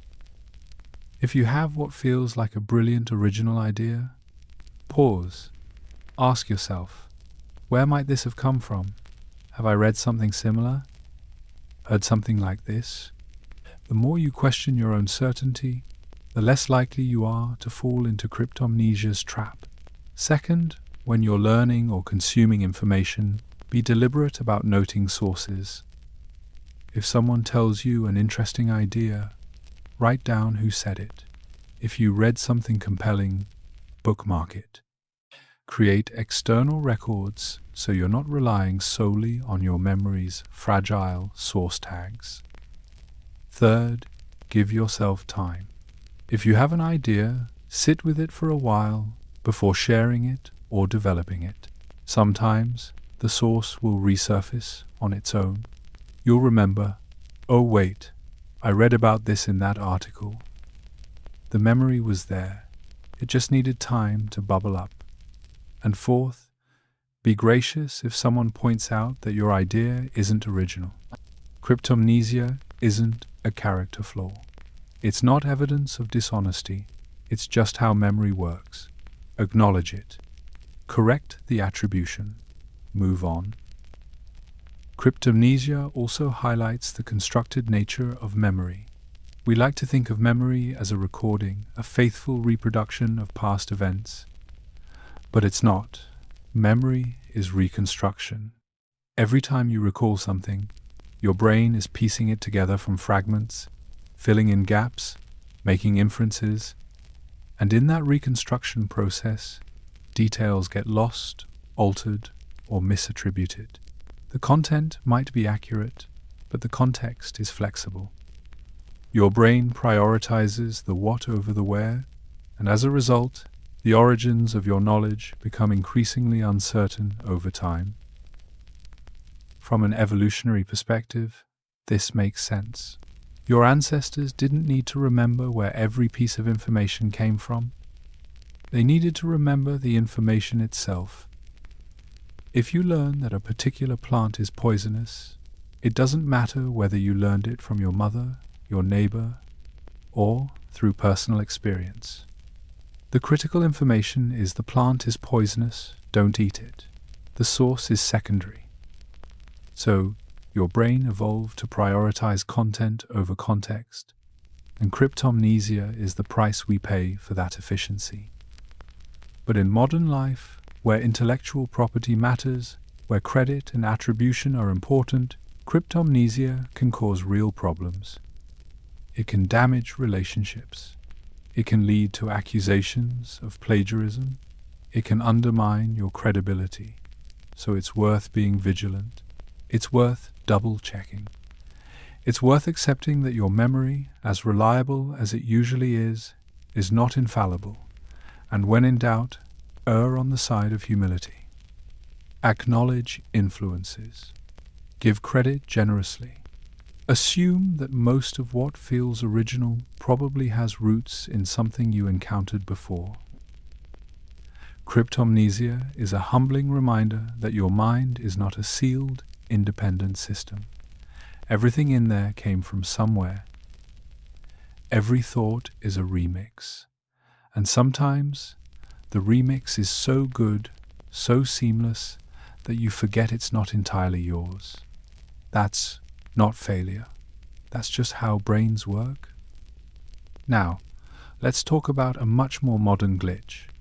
Why your phone keeps buzzing when it absolutely, definitely isn't. You feel it, a buzz in your pocket, your phone is vibrating, someone texted you, or called, or sent a notification.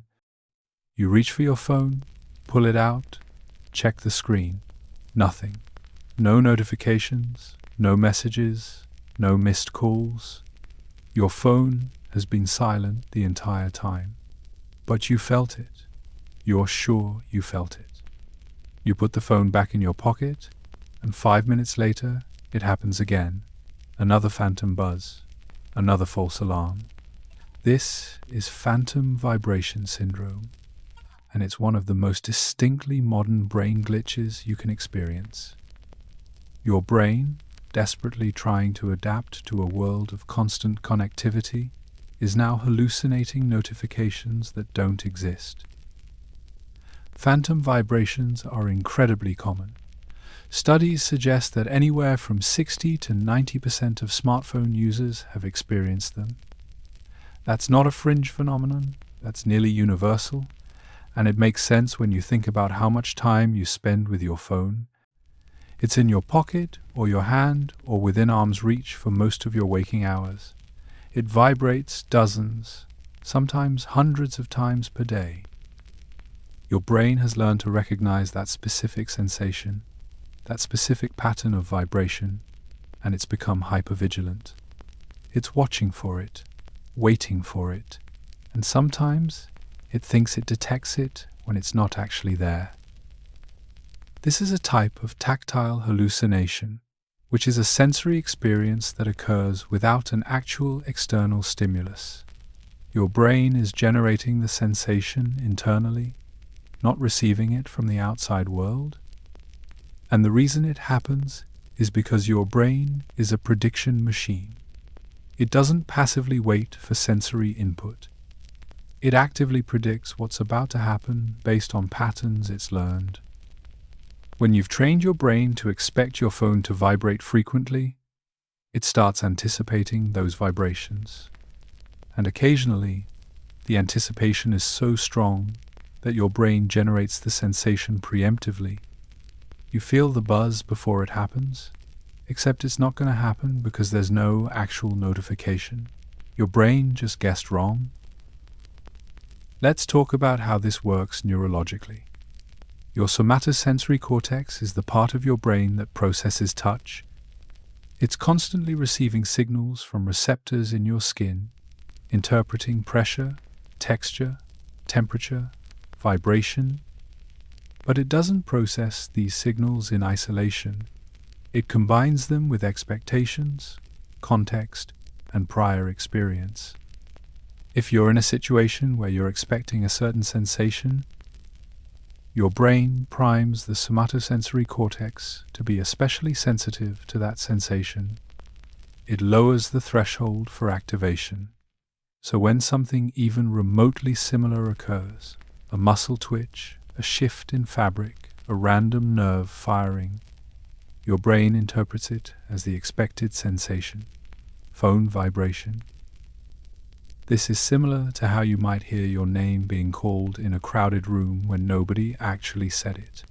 Your brain is tuned to detect your name. It's monitoring for it in the background, and when it picks up something that sounds vaguely similar, a phoneme, a tone, a rhythm, it flags it as your name, even though it wasn't.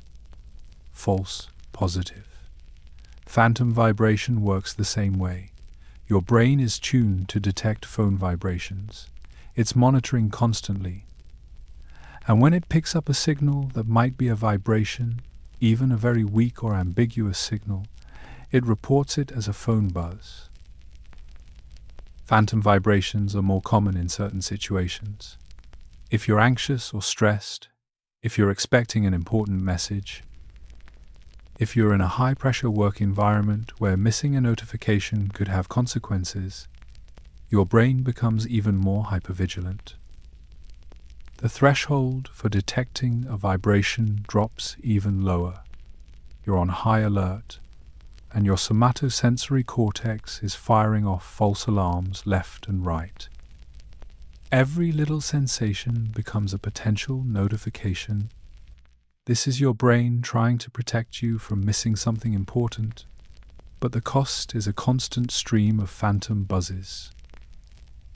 The phenomenon is also more common in people who keep their phones in the same location consistently. If you always keep your phone in your right front pocket, your brain develops a very specific expectation about where vibrations will occur. That particular patch of your thigh becomes hyper-monitored. Your brain is paying extra attention to sensations in that area, and as a result, you're more likely to experience phantom vibrations there. Change where you keep your phone, and the phantom vibrations might decrease, at least temporarily, until your brain adjusts to the new location. Here's what makes phantom vibrations especially interesting from a neuroscience perspective. They reveal how much your perception is shaped by expectation rather than reality. You like to think you're perceiving the world objectively, that your senses are accurately reporting what's happening, but they're not. Your brain is constantly making predictions, filling in gaps, and interpreting ambiguous signals based on what it expects to happen. Most of the time, this works beautifully. It makes perception faster and more efficient. But occasionally, the predictions are wrong, and you experience something that isn't there. A phantom vibration, a false alarm. Phantom vibrations are also a sign of how quickly your brain adapts to new technology. Smartphones have only been ubiquitous for about 15 years, and yet your brain has already rewired itself to constantly monitor for notifications. This is neuroplasticity in action. Your brain physically changing its structure and function in response to consistent patterns of experience. You've trained your somatosensory cortex to prioritize phone vibrations, and now it's so good at detecting them that it's detecting them when they're not even there. It's both impressive and a little concerning. The concerning part is what phantom vibrations reveal about dependency and anxiety. If your brain is hallucinating phone notifications, it suggests that you're checking your phone frequently enough that your brain has learned to expect it. It suggests a level of hypervigilance, a state of constant alert that might not be healthy. You're not relaxed. You're not present. You're perpetually waiting for the next buzz, the next message, the next hit of dopamine that comes with connectivity. And your brain, trying to keep up with this demand, is now generating false positives just to satisfy the craving. Some researchers have suggested that phantom vibrations are a symptom of nomophobia, which is the fear of being without your mobile phone. It's not an official diagnosis, but it's a real phenomenon. People experience genuine anxiety when they don't have access to their phones. They feel disconnected, vulnerable, like they're missing out, and that anxiety manifests in hypervigilance. You're constantly checking, constantly monitoring, constantly feeling phantom vibrations because your brain is so desperate to ensure you don't miss anything important. So what can you do about phantom vibrations? The most effective solution is to reduce your dependency on your phone. Turn off non-essential notifications. Set specific times to check messages rather than responding instantly. Create phone-free zones or times during your day. Give your brain a break from the constant expectation of connectivity. The less you train your brain to monitor for vibrations, the less it will generate false alarms. It's reconditioning. You're teaching your somatosensory cortex that phone vibrations are not the most important thing in the world, and gradually the phantom buzzes decrease. Another strategy is to change your phone's vibration pattern or turn off vibrations entirely and rely on sound or visual notifications. This disrupts the learned pattern. Your brain was expecting a specific type of vibration, and now it's getting something different or nothing at all. The phantom sensations often decrease because the prediction model your brain built is no longer relevant. You can also change where you carry your phone. Keep it in a bag instead of a pocket. Put it on a desk instead of in your lap. Break the spatial association between phone location and vibration sensation. But perhaps the most important thing is to recognize phantom vibrations for what they are.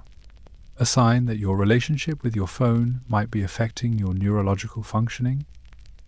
Your brain is adapting to constant connectivity, and that adaptation has costs. Hypervigilance, anxiety, false alarms, reduced presence. You're training your brain to always be elsewhere, always be waiting for the next notification, always be ready to shift attention. And that's exhausting. It's mentally taxing. It fragments your focus and undermines your ability to be fully present in the moment. Phantom vibrations are a very modern problem, but they're rooted in ancient brain mechanisms. Your brain evolved to detect patterns, to anticipate threats, to stay alert for important signals. And now, in the 21st century, it's applying those ancient mechanisms to smartphones. The result is a brain that's so tuned to digital connectivity that it's hallucinating notifications. It's fascinating. It's a little sad. And it's a reminder that your brain, as adaptable as it is, wasn't designed for the world you're living in. It's doing its best. And in every, but sometimes, its best includes phantom buzzes. Now, let's move on to one of the strangest memory glitches of all. You remember the Berenstain Bears? Of course you do. Those children's books with the bear family. Except, wait, was it Berenstain or Berenstein? You could have sworn it was Berenstein. Berenstein. You remember it clearly.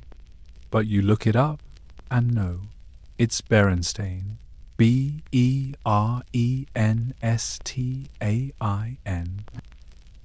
It always has been.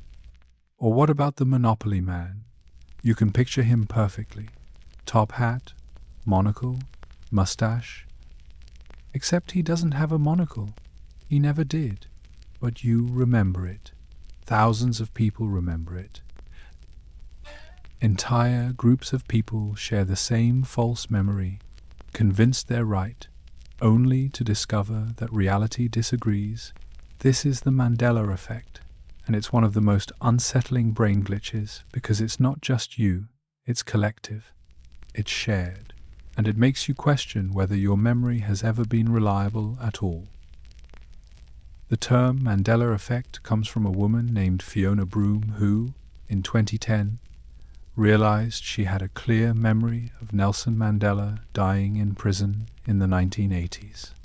She remembered news coverage, she remembered the funeral, she remembered the details, except Nelson Mandela didn't die in the 80s. He was released from prison in 1990, became president of South Africa, and lived until 2013.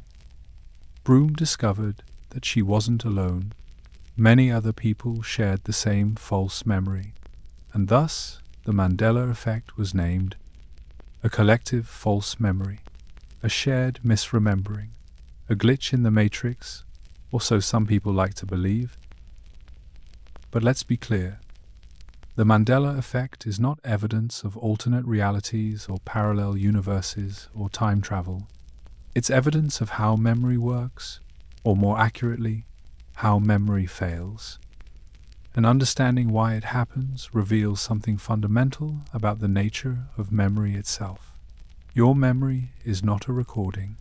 It's not a video file stored perfectly in your brain. It's a reconstruction.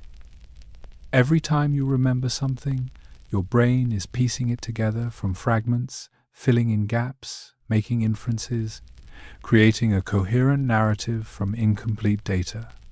And sometimes the reconstruction is wrong. Here's how false memories form. When you encode a memory, you're not storing every detail of the experience. You're storing key pieces, gist information, emotional context, and associations. Later, when you try to recall the memory, your brain retrieves those pieces and reconstructs the experience. But the reconstruction isn't perfect. Your brain fills in missing details with plausible information. It makes assumptions based on what usually happens, what makes sense, what fits the narrative. And if the plausible information is wrong, you end up with a false memory that feels absolutely real.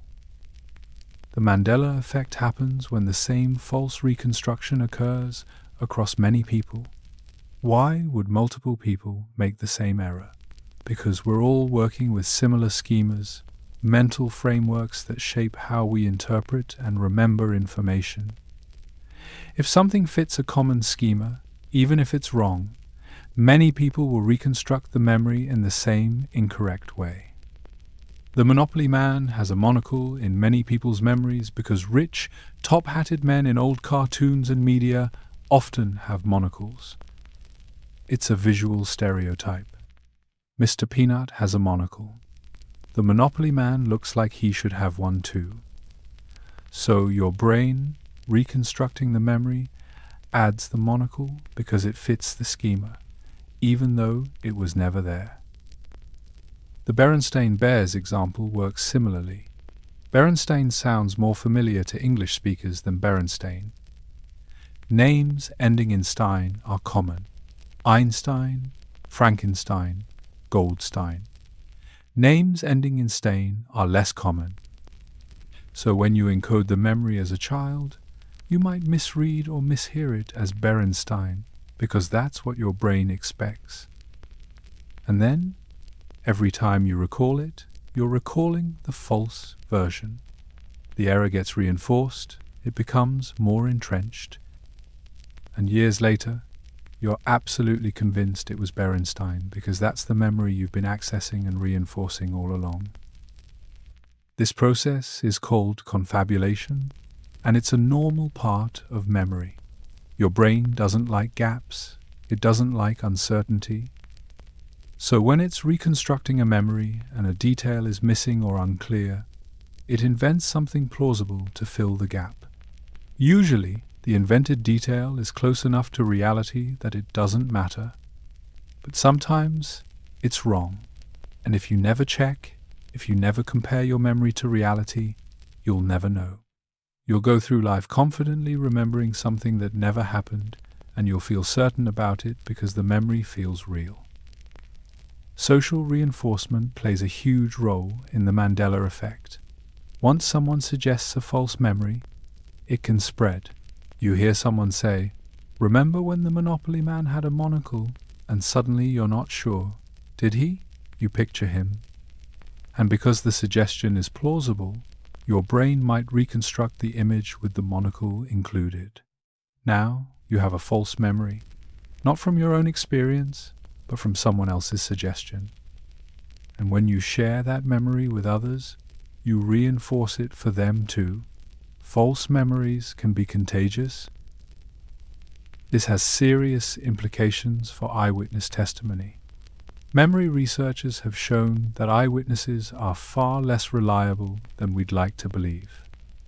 People can be absolutely confident in their recollection of an event and be completely wrong. They're not lying, they genuinely remember it that way. But the memory is a reconstruction, influenced by suggestions, expectations, schemas, and biases. And if multiple witnesses share the same false memory, it seems even more credible.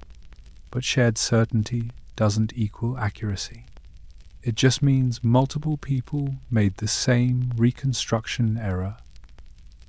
The Mandela effect is also amplified by the internet. Online communities share and discuss false memories, and the collective reinforcement makes them feel even more real. You read a forum post where hundreds of people insist they remember the same thing, and it validates your own false memory. You think, I'm not crazy. All these people remember it too. It must be true. But what's actually happening is that you're all experiencing the same reconstruction error, the same schema-driven confabulation, and you're reinforcing it for each other.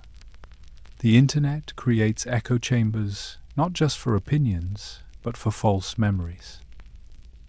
Some of the most famous Mandela effect examples include the evil queen in Snow White saying, "Mirror, mirror on the wall," when the actual line is "Magic mirror on the wall." Darth Vader saying, "Luke, I am your father," when the actual line is "No, I am your father." The line from Forrest Gump being, "Life is like a box of chocolates," when the actual line is, "Life was like a box of chocolates." In each case, the false version is more iconic, more quotable, more in line with how people expect the line to go. So brains reconstruct it incorrectly, and the false version spreads. Another factor is priming and association. Peanut, who does have a monocle, your brain might blend the two. Later, when you try to remember what the Monopoly Man looks like, the monocle from Mr. Peanut gets incorporated into your memory. This is called source confusion. You remember the monocle, but you've misattributed it to the wrong character. The information is there, but the source is wrong, and your brain doesn't notice the error. The Mandela effect also highlights how suggestible memory is. In laboratory studies, researchers can implant false memories relatively easily. They show participants doctored photos, tell them stories about events that never happened, or simply suggest that something occurred. And a significant percentage of people will develop detailed, confident memories of these fabricated events. They'll describe what they saw, how they felt, what happened next, and they're not lying. They genuinely believe the memory is real because, to their brain, it is. The memory has been constructed and feels indistinguishable from a true memory. So what does this mean for your everyday life? It means you should hold your memories lightly, be humble about your certainty, recognize that what you remember might not be accurate even when you're sure. This doesn't mean your memory is useless. Most of the time, it's good enough. It gives you a functional understanding of your past, your experiences, your knowledge, but it's not infallible. It's not a perfect record. It's a reconstructed narrative, and narratives can be edited, distorted, and rewritten without you even realizing it. The Mandela effect is unsettling because it challenges your sense of reality. If you can't trust your memory, what can you trust? But maybe that's the wrong question. Maybe the better question is, how can I work with the memory I have, flaws and all? You can fact-check, you can corroborate, you can stay open to the possibility that you're wrong, and you can recognize that memory, for all its imperfections, is still one of the most remarkable things your brain does. It's just not magic. It's biology. And biology makes mistakes. Speaking of mistakes, let's end with one of the most persistent and annoying brain glitches. The song you absolutely cannot get out of your head. You wake up with a song in your head. Not the whole song, just a snippet, a chorus, a hook, maybe 8 to 15 seconds of music, looping endlessly. You try to ignore it. You try to think about something else, but it's still there, playing on repeat, over and over and over. You go about your day, The song is still playing. You try to replace it with another song. Now you have two songs competing for space in your head. Hours pass. The song is still there. Days pass. It's still playing. This is an earworm, and it's one of the most persistent and maddening brain glitches you can experience.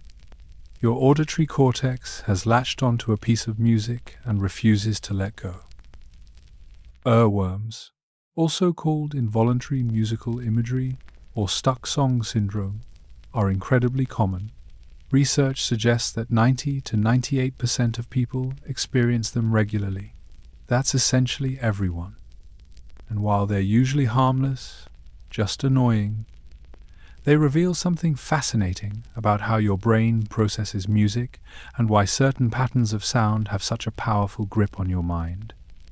An earworm isn't just a random song. It's usually a specific type of song with specific characteristics that make it stick. So what makes a song become an earworm?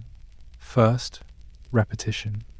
Songs with repetitive melodies, repetitive rhythms, or repetitive lyrics are far more likely to get stuck.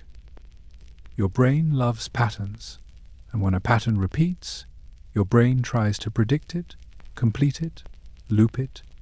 Pop songs are earworm machines because they're designed around hooks, short, catchy, repetitive musical phrases that embed themselves in your memory. Once your brain has learned the pattern, it wants to keep playing it. Second, simplicity. Complex songs with unusual structures are less likely to become earworms. Simple, predictable songs with clear melodies are far stickier because your brain can easily encode and replay them. Third, recent exposure. If you've heard a song recently, especially multiple times, it's primed in your memory. Your brain has just activated the neural pathways associated with that song, and they're still firing. So the song is more likely to resurface as an earworm because the activation threshold is lower. You don't need much of a trigger, a similar melody, a lyric fragment, even just thinking about the artist, to set it off again. And fourth, emotional connection. Songs tied to strong emotions, whether positive or negative, are more likely to loop because your brain prioritizes emotionally significant information. A song from a memorable period of your life, a breakup, a road trip, a celebration, has deeper encoding and is more easily retrieved. But why does the song loop? Why doesn't it just play once and fade away? This is where the phonological loop comes in. The phonological loop is part of your working memory system. It's the component that handles auditory information, speech, sounds, music, and it has a very specific quirk. It naturally loops. When you try to remember a phone number, you repeat it to yourself over and over. That's the phonological loop at work. It's designed to maintain auditory information through repetition, and when a catchy piece of music enters the phonological loop, it gets stuck in the repetition cycle. Your brain keeps replaying it to keep it active, and the more it replays, the more entrenched it becomes. Earworms often consist of 15 to 30 seconds of music, usually the catchiest part of the song. Not the whole song, just the hook, just the chorus. This is because your phonological loop has limited capacity. It can only hold a small amount of information at once. So your brain selects the most memorable, most repetitive, most emotionally resonant snippet and loops that the rest of the song, the verses, the bridge, the outro, might be in your long-term memory, but they're not active in the loop. It's just that one sticky fragment, playing endlessly. Here's what makes earworms especially frustrating. Trying to stop them often makes them worse. This is the same ironic process we talked about with intrusive thoughts. If you try not to think about the song, part of your brain has to monitor for the song to make sure you're not thinking about it. And monitoring requires activating the song. So the attempt to suppress it actually reinforces it. The song becomes more persistent, not less. Your brain is now paying even more attention to it because you've flagged it as something you're trying to avoid. Earworms are also more common when your brain is in a passive or default mode, when you're doing something that doesn't require much cognitive effort, showering, commuting, falling asleep. Your mind wanders. And in that wandering state, the phonological loop has spare capacity. So it starts playing whatever's most readily available, which is often the last catchy song you heard. This is why earworms are so common at night. You're lying in bed, trying to sleep, and your brain, no longer occupied with the day's tasks, starts looping a song. And because you're trying to sleep, you're more aware of it, you're more annoyed by it. And the annoyance makes you focus on it, which strengthens the loop. So, what can you actually do to get rid of an earworm? The most effective strategy, backed by research, is to listen to the entire song. Play it from start to finish. Let it complete. Earworms often persist because your brain has an incomplete version of the song. It's looping the hook because that's all it has access to. But if you listen to the whole song, you give your brain closure. The pattern completes, the loop resolves, and often the earworm fades because your brain no longer feels the need to keep rehearsing it. It's been satisfied. Another strategy is to replace the earworm with a different song. This is tricky because you might just end up with a new earworm. But if you choose carefully, a song that's engaging but not too catchy, you can sometimes overwrite the stuck song with something less sticky. Classical music, instrumental music, or songs you're less familiar with can work well because they don't have the same repetitive hooks that get caught in the loop. You're giving your phonological loop something else to work on, something that won't become a new problem. Engaging in a cognitively demanding task can also help. Earworms thrive when your mind is idle, so if you give your brain something challenging to focus on, a puzzle, a conversation, a complex work task, the phonological loop gets recruited for that task instead of looping music. The earworm doesn't disappear immediately, but it fades into the background because your brain no longer has the spare capacity to maintain it. This is why earworms tend to resolve on their own during busy days. Your brain is too occupied to keep the song playing. Some people try chewing gum, which sounds absurd, but actually has some research support. Chewing engages the motor areas of your brain that are also involved in subvocalization, the internal speech you use when thinking, and subvocalization is part of how the phonological loop works. So by occupying those motor areas with chewing, you're interfering with the loop's ability to maintain the song. It's not a guaranteed fix, but it can reduce the intensity or duration of the earworm. Here's the deeper question. Why does your brain even do this?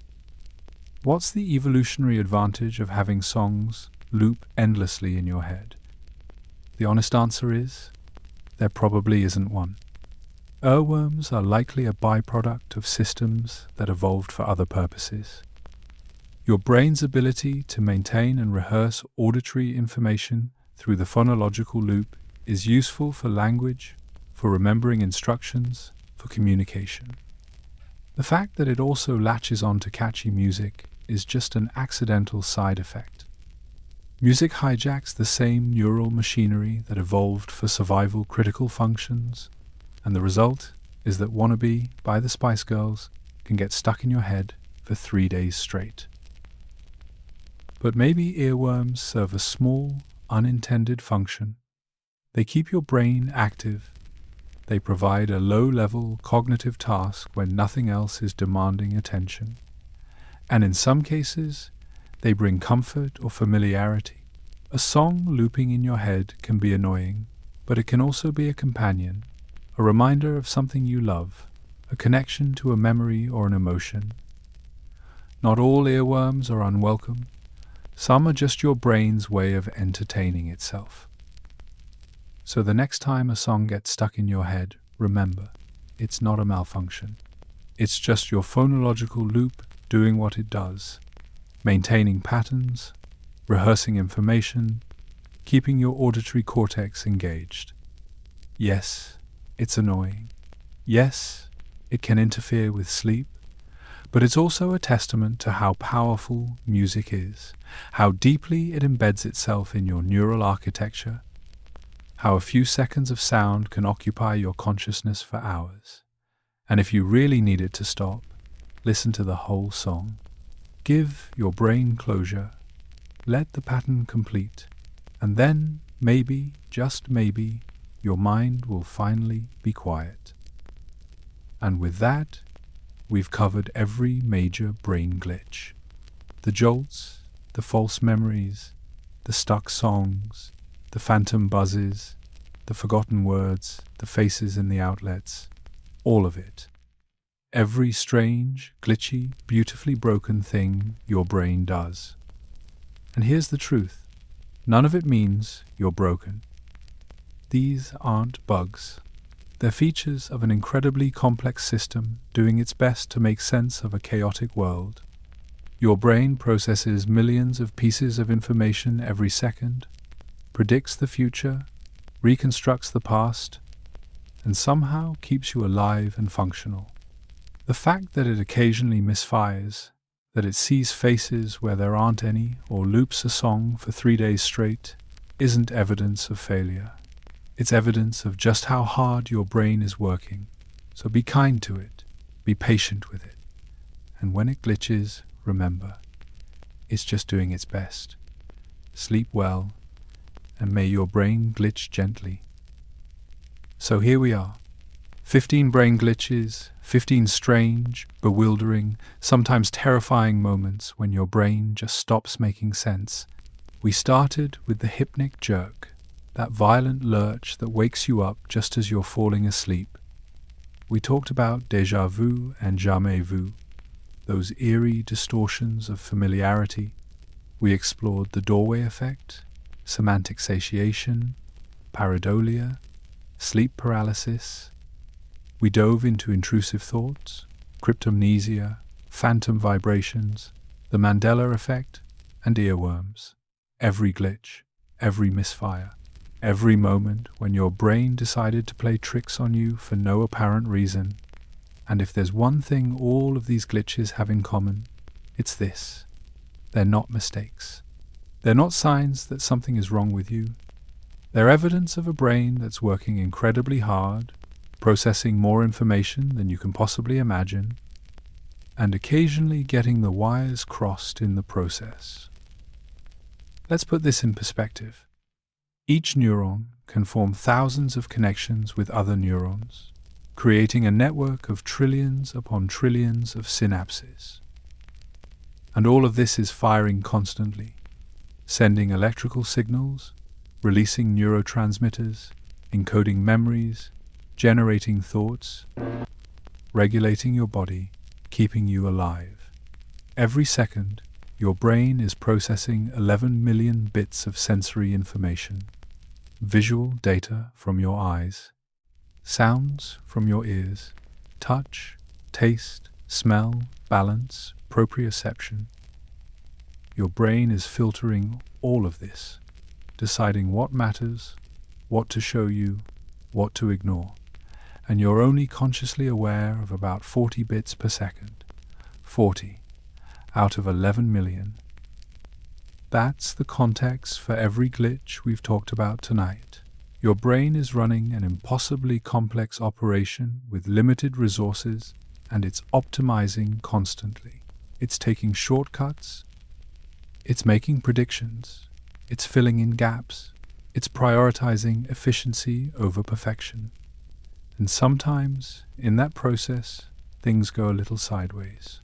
You see a face in an outlet because your fusiform face area is hypervigilant for patterns. You forget why you walked into a room because your brain compartmentalizes memories by location. You feel your phone vibrate when it didn't because your brain is predicting sensations based on learned patterns.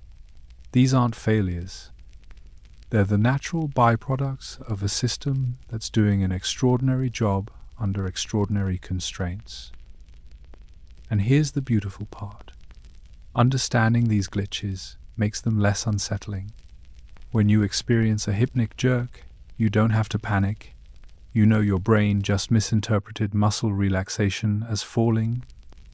When you have an intrusive thought, you don't have to spiral into shame or fear. You know, your brain is just running risk assessments, and one of them broke through into consciousness. When you walk through a doorway and forget what you came for, you don't have to question your memory.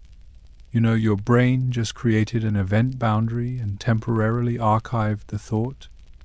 Knowledge takes away the fear. It takes away the self-judgment. It replaces confusion with understanding. These glitches also reveal something profound about the nature of consciousness and perception. You like to think you're experiencing reality directly, objectively, as it truly is, but you're not. You're experiencing a simulation of reality constructed by your brain from fragmented sensory data, predictions, memories, and expectations. Your brain is constantly building a model of the world, updating it, revising it, and presenting it to your consciousness as if it's the real thing. And most of the time, the model is accurate enough, it's functional, it keeps you alive, but occasionally the model glitches, and when it does, you catch a glimpse of the machinery beneath, you see the construction process. You realize that everything you perceive is being actively created by your brain, not passively received. This is why brain glitches are so disorienting. They expose the gap between perception and reality. They remind you that your experience of the world is mediated, interpreted, constructed, and that can be unsettling, but it can also be liberating. Because if your perception is constructed, then it's also flexible. It can change, it can adapt. It can be trained, refined, improved. You're not stuck with a fixed, unchanging experience of reality. Your brain is neuroplastic. It rewires itself constantly based on your experiences, your habits, your attention. And that means you have some agency in shaping how your brain processes the world. Let's connect this back to sleep, because that's where many of these glitches become most noticeable. When you're trying to fall asleep, your brain is in transition. It's shifting from wakefulness to sleep, moving through different stages, changing its activity patterns, consolidating memories, processing the day. And during these transitions, glitches are more common. Hypnic jerks happen as you're falling asleep. Sleep paralysis happens when you're waking up. Hypnagogic imagery, including the Tetris effect, occurs in that liminal space between awake and asleep. Earworms often become more noticeable when you're lying in bed with nothing else to occupy your mind. Why are glitches more common during sleep transitions? Because your brain is doing a lot of work during these periods. It's not just shutting down or starting up. It's consolidating memories, moving information from short-term to long-term storage, processing emotions, clearing metabolic waste, recalibrating neural networks. Sleep isn't passive, it's an active, critical process. And during this process, the usual filtering and error correction mechanisms are less robust. Things slip through, wires get crossed, glitches happen. But again, this isn't failure. It's just your brain, working hard, doing essential maintenance, and occasionally letting you see behind the curtain. Understanding this can actually improve your sleep. When you experience a glitch, whether it's a hypnic jerk, an intrusive thought, or a song stuck in your head, you don't have to react with anxiety or frustration. You can recognize it for what it is, a normal part of how brains work. You can let it be. You can observe it without judgment. And often, that acceptance, that lack of resistance, allows the glitch to resolve more quickly. You're not fighting your brain. You're working with it. You're giving it the space and the grace to do its job, glitches and all. So what do you do with all of this information? First, be kind to yourself.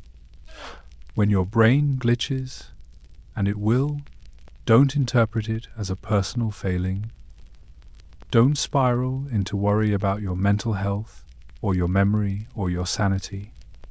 Recognize that you have an incredibly complex organ doing an incredibly difficult job, and occasional misfires are part of the deal. Second, be curious. When you experience a glitch, instead of being afraid or annoyed, get interested. What's happening in my brain right now? Why is this occurring?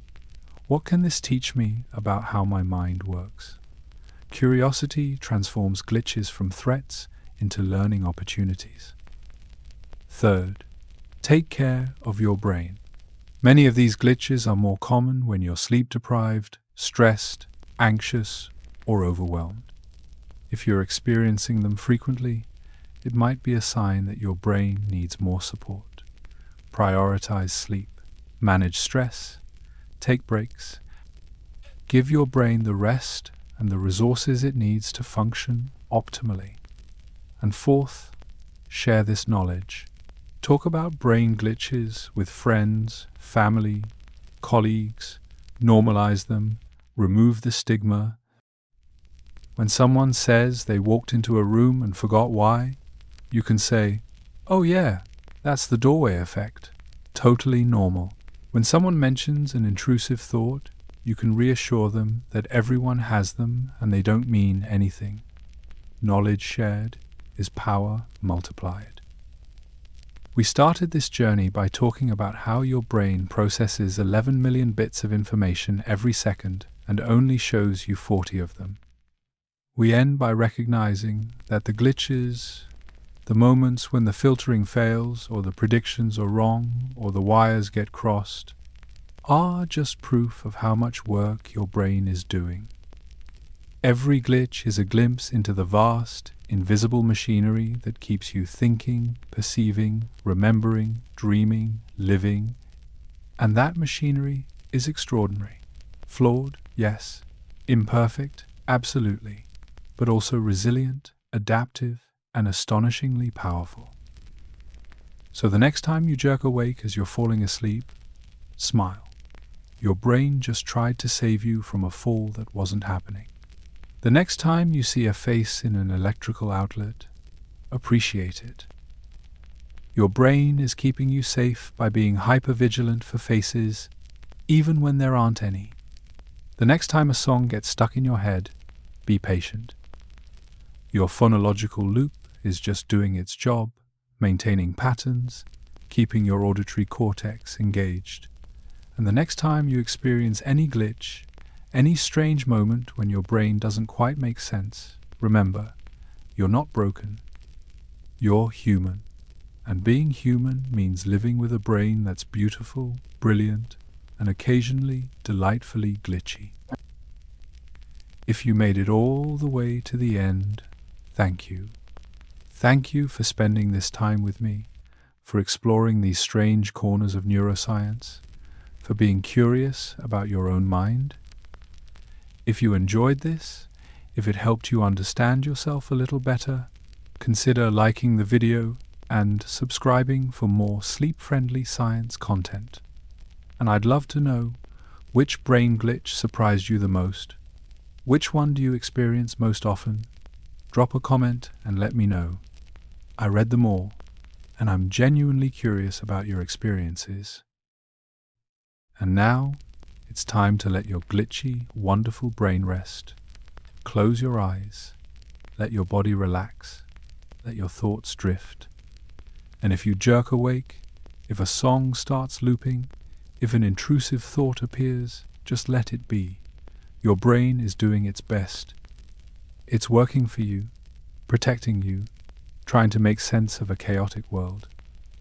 And tomorrow, when you wake up, it'll still be there, ready to glitch again, ready to surprise you, ready to remind you that consciousness is strange, perception is constructed, and being alive with a human brain is one of the most fascinating experiences in the universe. Sleep well, and may your dreams be glitch-free, or at least entertainingly glitchy.